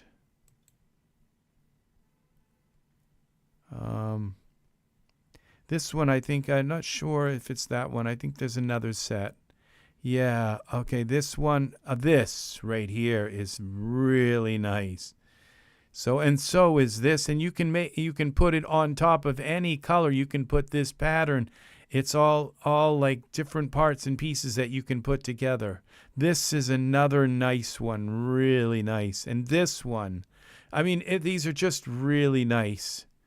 So $9 is too much, but I'll tell you, shader products aren't like this. This is a rare kind of shader product that has like lots of different parts to it. Okay, it's kind of complex where it has layers and layers that go on top, and that's why it's not your normal kind of just click and put them on kind of thing, where you have many options. So and that is what's really nice about that. And then I have to use their like plain color with dirt over it. So, but that's the way he is. So yeah, he's been traveling a while. He's a traveler. So yeah, now I have to fix my sky. Okay, we're in the camera. See that the sun is kind of offset, and then I think this is ready to render. Let's find my environment.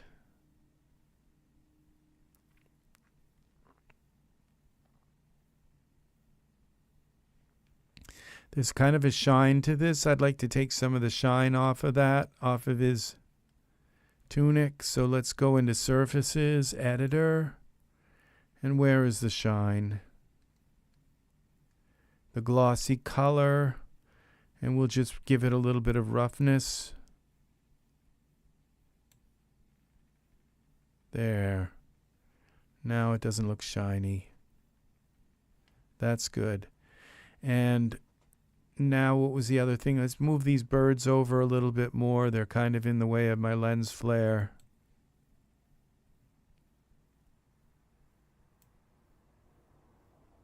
Put them here. Save this.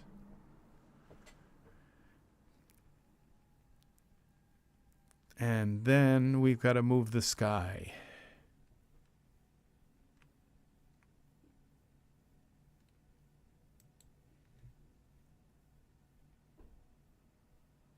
All right, we're parameters.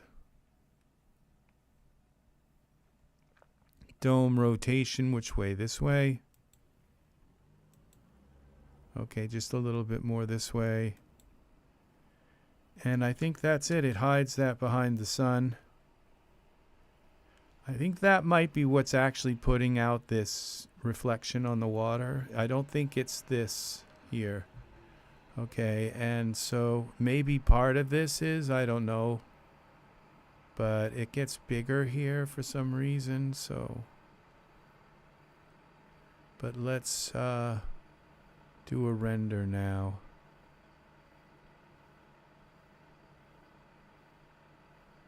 Yeah. Just double checking. Now we have the pine trees here. I mean the palm trees, and also let's see what we've got. They come for the dump. I have them outside. They're gonna haul off the dump. They're gone. Oh, maybe that was the wrecker. They're hauling off somebody's car. They're gonna come out tomorrow and cry. So it's in the impound lot. It's not funny.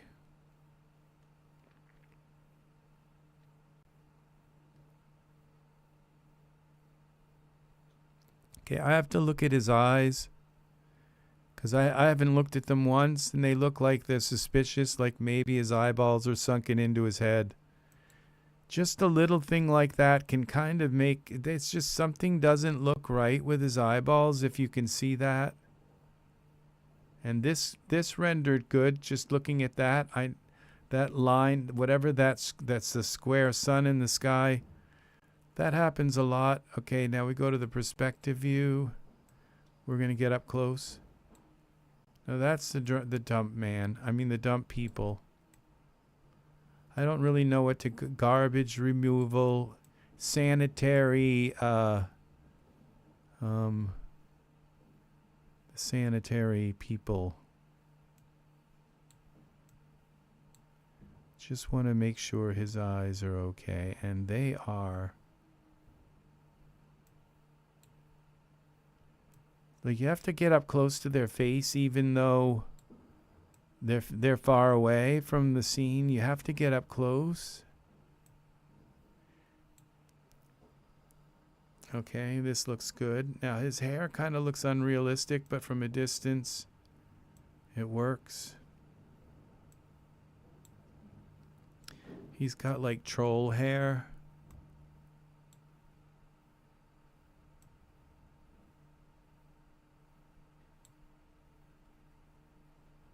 So now I read something on that you always take the hair and you set it. Okay, the braid, the chin braid. Okay, we'll start with the brows. You just take the hair. Let's look at this hair on his head too. Yeah, you add some transparency. Okay, crest hair. You just come in here to the surfaces. Cut out opacity. And you bring it down. That's all the way up. See how that just made it look real? See what that did? It went from this, which doesn't look real at all. And I would say maybe a little bit less than what I went.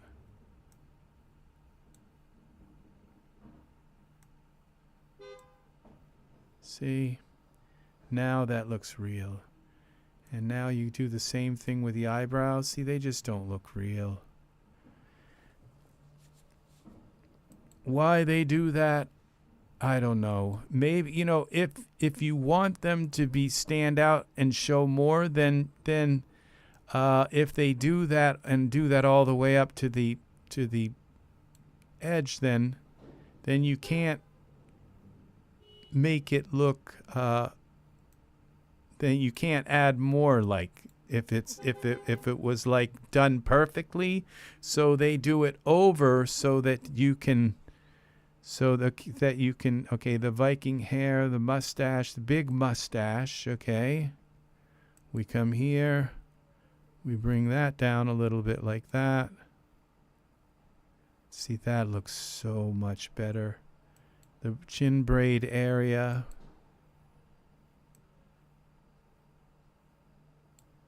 You have to do this with your, okay, the chin braid. You have to do this with your hair, okay?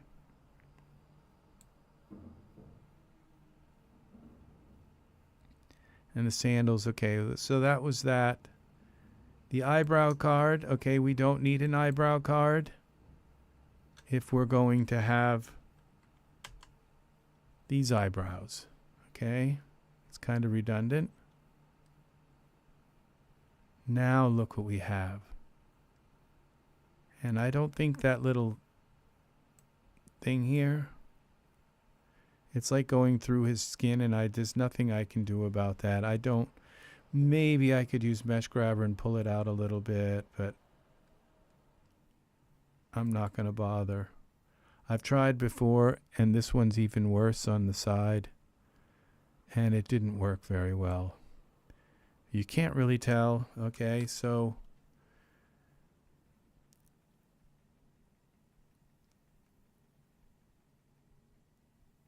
Okay, I'm going to put another one of these bushes behind him. Like back in here, maybe. So we'll go edit, duplicate.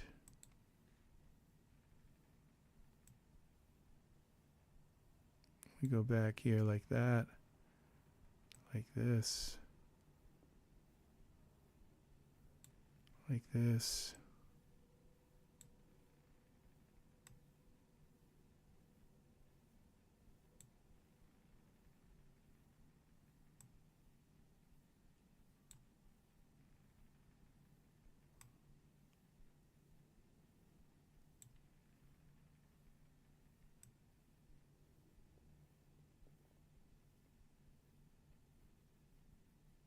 Okay.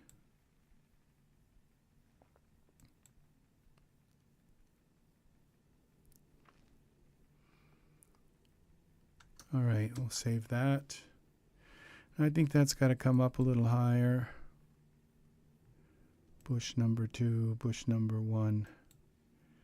It looks like it's just the roots are buried in the sand.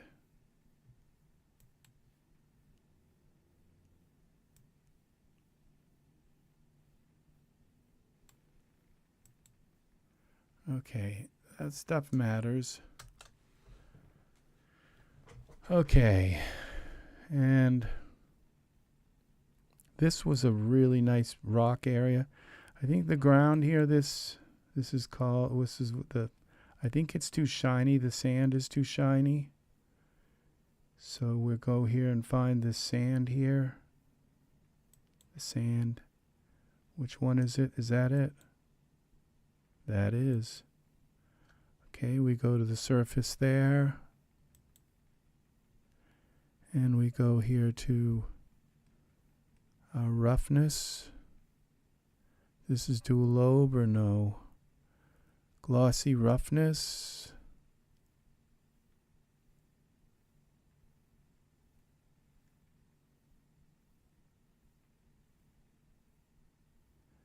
That's like all the way up.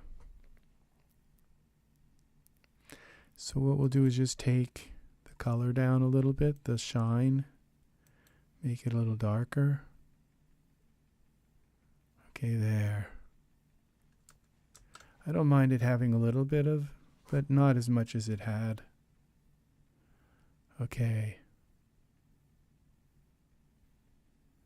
And now we do a render.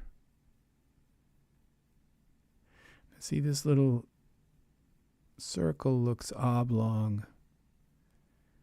And so I might have done something wrong when I was moving this darn thing all around. I might have done a lot of things wrong with the product. And this camera flare, the lens flare kit from the Philosopher, you want to read there's so much to that product, and these flares in your scene can really, like, I think that makes this scene. This right here is part of the flare. Okay, these are part of the flares. And I could turn them off. I could turn just maybe this off. Look at these little teeny ones here. And this one, this one. There's a little teeny one there, this one, this right here. This is all part of some kind of circular one. These are all part of this product, all these little ones. There's even ones that look like the earth. Like, it's kind of weird. They look like the earth. It's amazing. This product is amazing, and I really recommend. See, this one looks kind of like the earth in there. I really recommend you reading and learning how to use this so that you can just instantly apply it to your scenes, do some really fun stuff with it. So, okay, let's do a render. Let's bring the palm trees out. Those are all hidden. So Ultra Scenery XT was a friend to us, and so was this lens flare kit in this, and so was Sickle Yield's Toga here. That turned out nice once we figured out to switch it to from base to the high res. Then all of a sudden it just worked. I didn't even have to take this into Hexagon and fix it. So it is a Genesis 9 new creature kind of thing. See, this looks nice here now. This water looks amazing. We've got all these lens flares. This is beautiful. And now his hair looks nice. It just looks very soft. Yeah. This is really nice. I just love working with Daz products, and especially the Genesis 9. But you know, these things, this Ultra Scenery XT, that came out. This is an iRay, I believe I don't know that it's PBR, but it came out on the ending cusp of Genesis 8. This isn't a Genesis 9. Now Ultra Scenery 2 came out during Genesis 9, but this is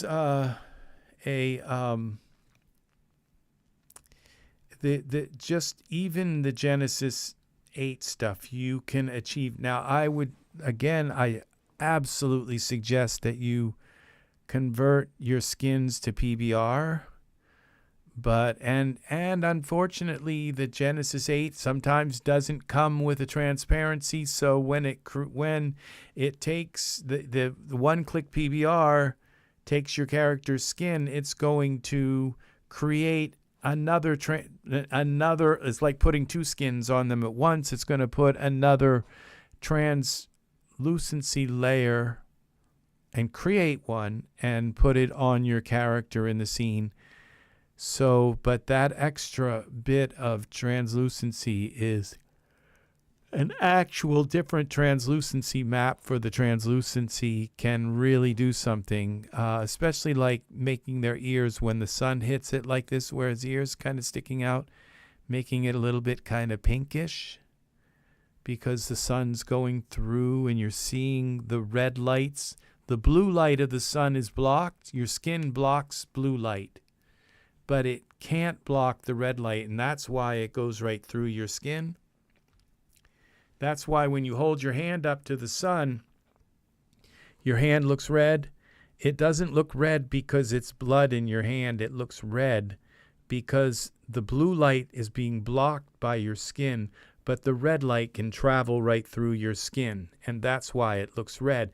That's the whole idea of translucency, is allowing the sunlight to go through the layer of skin and into, so when the sun hits your figure, the red goes through it. Well, you make the color red underneath, and so you have that translucency, and the light goes and makes it. I don't know exactly how it works, but it reveals a translucency color underneath.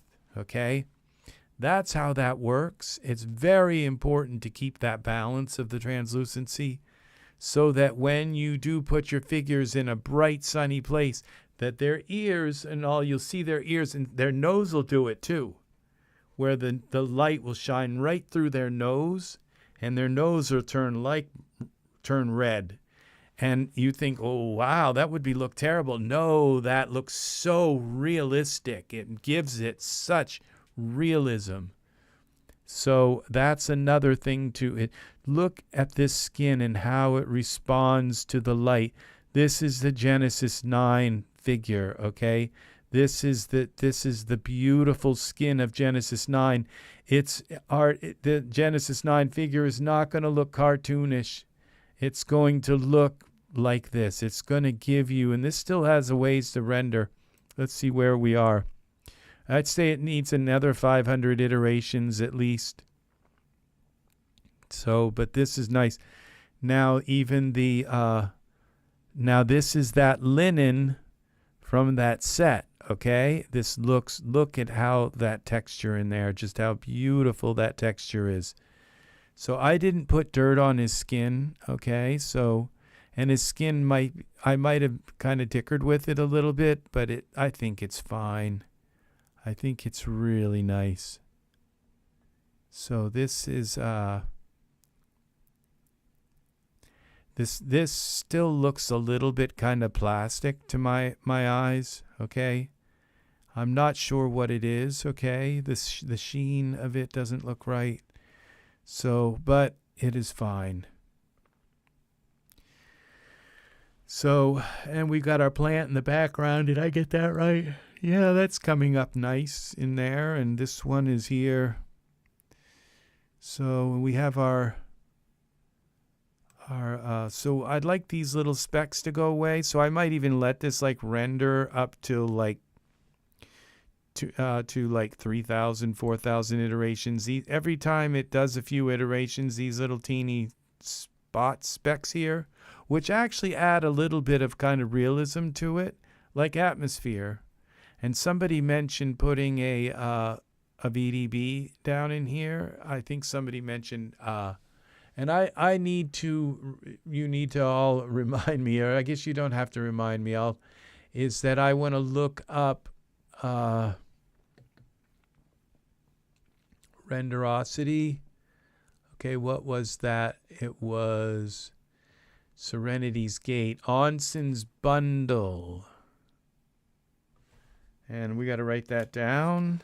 Well, I'll put it on a text, in a text file. I don't write anymore. My writing's going to look worse than Charles Dickens when he was like 4. I hardly write ever anymore. I used to have fairly nice cursive, but not that good, but nothing to phone home about. Let's see. Panama, whoa, rocks. Okay, Art, you're awesome. Art is so hip. Let's see. Onsen Bundle.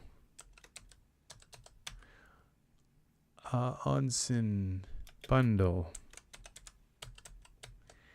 And it's DS, and it says by Pamawo. By Pamawo. Renderosity.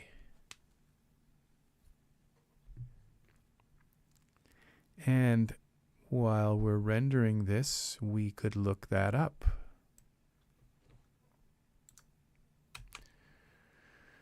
Oh, let's see.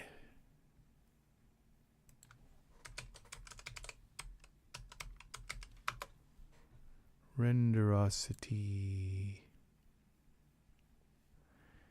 Marketplace. We have Onsen Bundle. There it is. Oh, this is kind of interesting. This is beautiful here. How much? Whoa. Oh, that it's beautiful though. I think I might maybe replace the image in the back with something like bronze or something with like dents in it, kind of thing. Something it's the couples thing. It's romance and it sells. I don't know what that is, but it is what sells. Is this romance? This is what I tried to tell you all, is that it is the romance stuff that people want to see. We need it. We need it in our society. Okay, we can't look at those. But we need it on our side. So I assume this comes with the body duff. Okay, are these just body morphs or the actual body? This full scene. okay, which is beautiful. And the scene, the back, front, cloak, kulu, lantern, left wall. Okay, I didn't see all those things. Wooden structures. Materials of Ivar, black wall, back wall. Okay, so those are actually those artworks. Towels.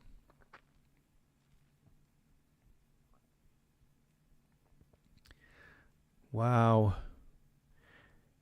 Daz has been, selling stuff like this for like $8. So, this is really nice, though. I wish Renderosity well. I don't want to see Renderosity, disappear or not prosper. I think there's enough people in this world for it all to prosper.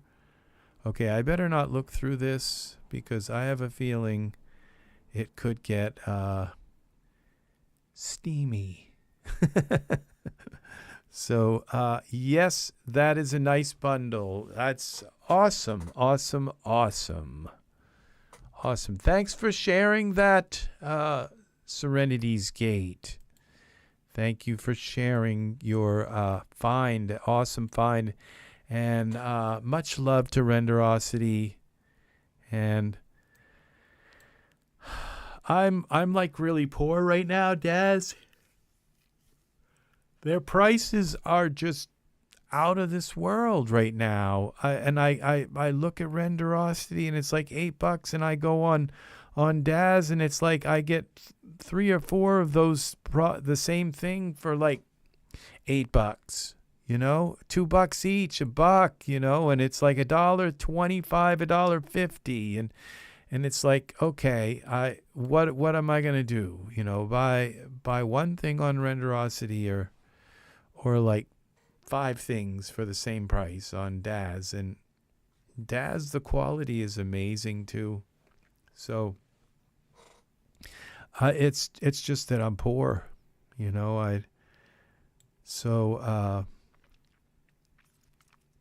I have to, and it's like, these look like little planets. Look at that. See, this is amazing. I kind of wish that one wasn't like, but actually what that is it looks like 2 of them. Okay, one is here and one is there. So it is, look at these. See, these are the little parts of this. And if I'd put a little bit of a fog in here, that would have even created more of an effect. But this is really amazing. The camera effects are nice. Now these little specks, they've gone down. We're probably close to 3,000, 4,000. Yeah, they're not going to go down much more. I could let it render to 6,000, and they might go down a tiny bit more.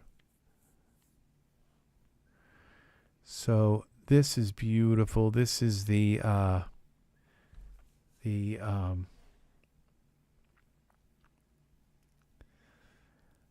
Ultra Scenery XT.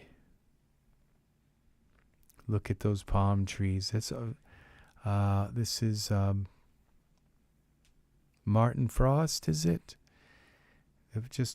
And Howie. I think Howie. I can't. Farks. I can't. They awesome. Awesome work. Awesome products. Totally awesome. And this is the water that comes with Ultra Scenery XT. You can change this. You can make this water before you put it in like perfectly flat so that it creates like the mirror image of the land. Yeah, there's just a lot of things. It's trying to do that here, but then it gets kind of rough. But if you set the bumps down on this to 0, it will just completely mirror the land and sky. So this is going to do it for me, people. Yeah, it's the colors. That Eve said the hair is so difficult. I just showed you a tip about the hair, okay? Is that one thing is you always want to look at the cutout opacity. I bought something every day. This still needs this stuff. I know every day I've been the same thing because Eve, when they come out with a new artist, you can't just like not buy anything from them. You have to, because they've been putting out this sale on Daz where they'll take an artist, and it's my fault. Because I said on one of my live things, I said, well, Daz, doesn't usually like sell the artist stuff really, really cheap. They'll sell their Daz original stuff really cheap, but the artists, they kind of respect them a little bit more, and they don't, sell their stuff. They don't make them sell their stuff really low price. It's reasonable, but it's not like really low price like the Daz originals. And then there's this. Then they put every single artist up on the chopping block and said, you're going to sell everything in your store for $3 each, when it's normally like 8, 9, 10, 11, sometimes even, even more. Some of this stuff I was getting for $1.50, and it's like, oh my God,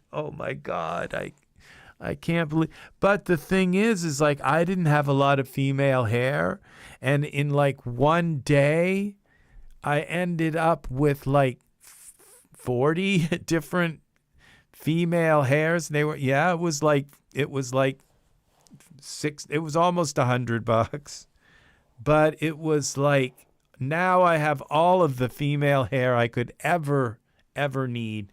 And I didn't buy the hair that was kind of messy that I just didn't like. But, and there's going to be a lot of people really upset out there. Yeah. Well, I like, you're right. Renderosity does have some really nice stuff.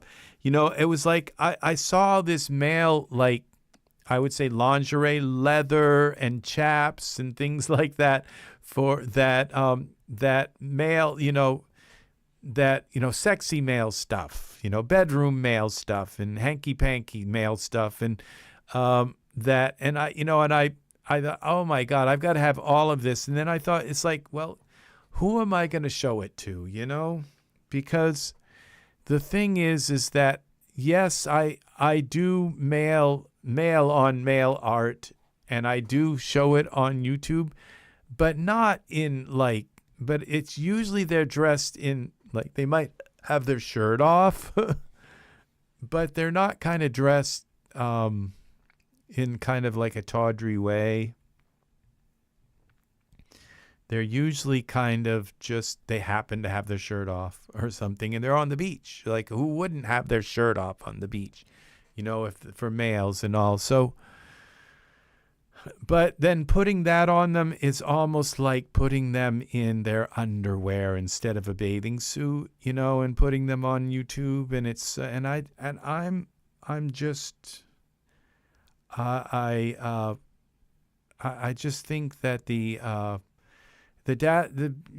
YouTube community is a kind of, it's a fairly wholesome place. Yes, people break the rules and they do some pretty trashy stuff, but it's not going to be me that's doing that. Okay. I can put a couple of guys together, put them in an intimate scene where they're hugging and stuff, but they don't have to be in leather chaps. And so a lot of that stuff that I bought is just sits. It's like I don't really have an outlet for it other than I could publish it on that website. What is it? Distro? It's not Distro. It's something. I can't think of the name of it. I put it on like this. What is that called? But yeah, it's that website, and I could put it on there. But then I think, I want my art to I want it to be kind of classy, like two kings, hugging, instead of, porn stars, that it's just, I'd rather have like to say, this is King Edward and Louis of France, and they're kissing, then, and it looks like a Renaissance painting, than to have something that just looks like porn. I just want my art to have a kind of austere to it and a kind of class to it. And beauty, just like striking beauty, like he is. Look at this face here on this man. This looks like one of Leonardo da Vinci's Jesus or something. It is so beautiful, and the thing is that I may have gotten used to it. I might look at this tomorrow and say, my God, he looks like a hunchback, but right now my eyes have gotten used to it. But in time, I might look at it again tomorrow and just think there's something kind of grotesque about it. And it's just the way art is. Your eyes get used to your art, and you have to kind of step back. Sometimes it's really best to just not release it. I'll do that so many times. I will just not release something till the next day, and then I'll just look at it, and I'll be I'll be online saying, "Look how beautiful this is," and your eyes have gotten used to it too, So I've kind of got a captive audience, and but I'll say, "Look how beautiful this is," but tomorrow I'll look at it, and it's just all of a sudden my eyes are not tired anymore. It's no, it doesn't quite pass it doesn't quite, and I won't post it on, in the gallery or something, because it's just it's not good enough.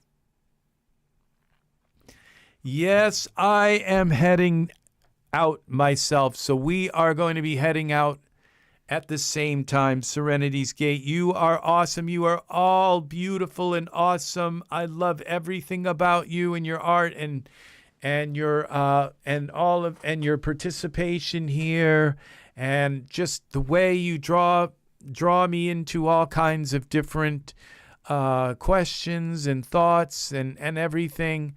This is going to do it for me. And so guess what? We're going to hear the Sigmund theme. It's going to play, and this is going to do it for me. We have the render. Good night, Art and Eve and Serenity's Gate. Angus is probably still here. And we also had some awesome other people here tonight. We had, who is it? We had this, I can't pronounce his name, CITPMH. And we also had Dean Rockboy Gaming. He was here. George Clark was here at the very beginning, and he actually beat Angus into the tutorial tonight. And it's again Serenity's Gate, Art, Eve, you people. It's so awesome having you here. It is so nice. And so I hope you learned something from this. I have 50 more subscribers. It's 45 or something that I need to monetize this channel. And I might, if this channel gets monetized, I might be able to put even more.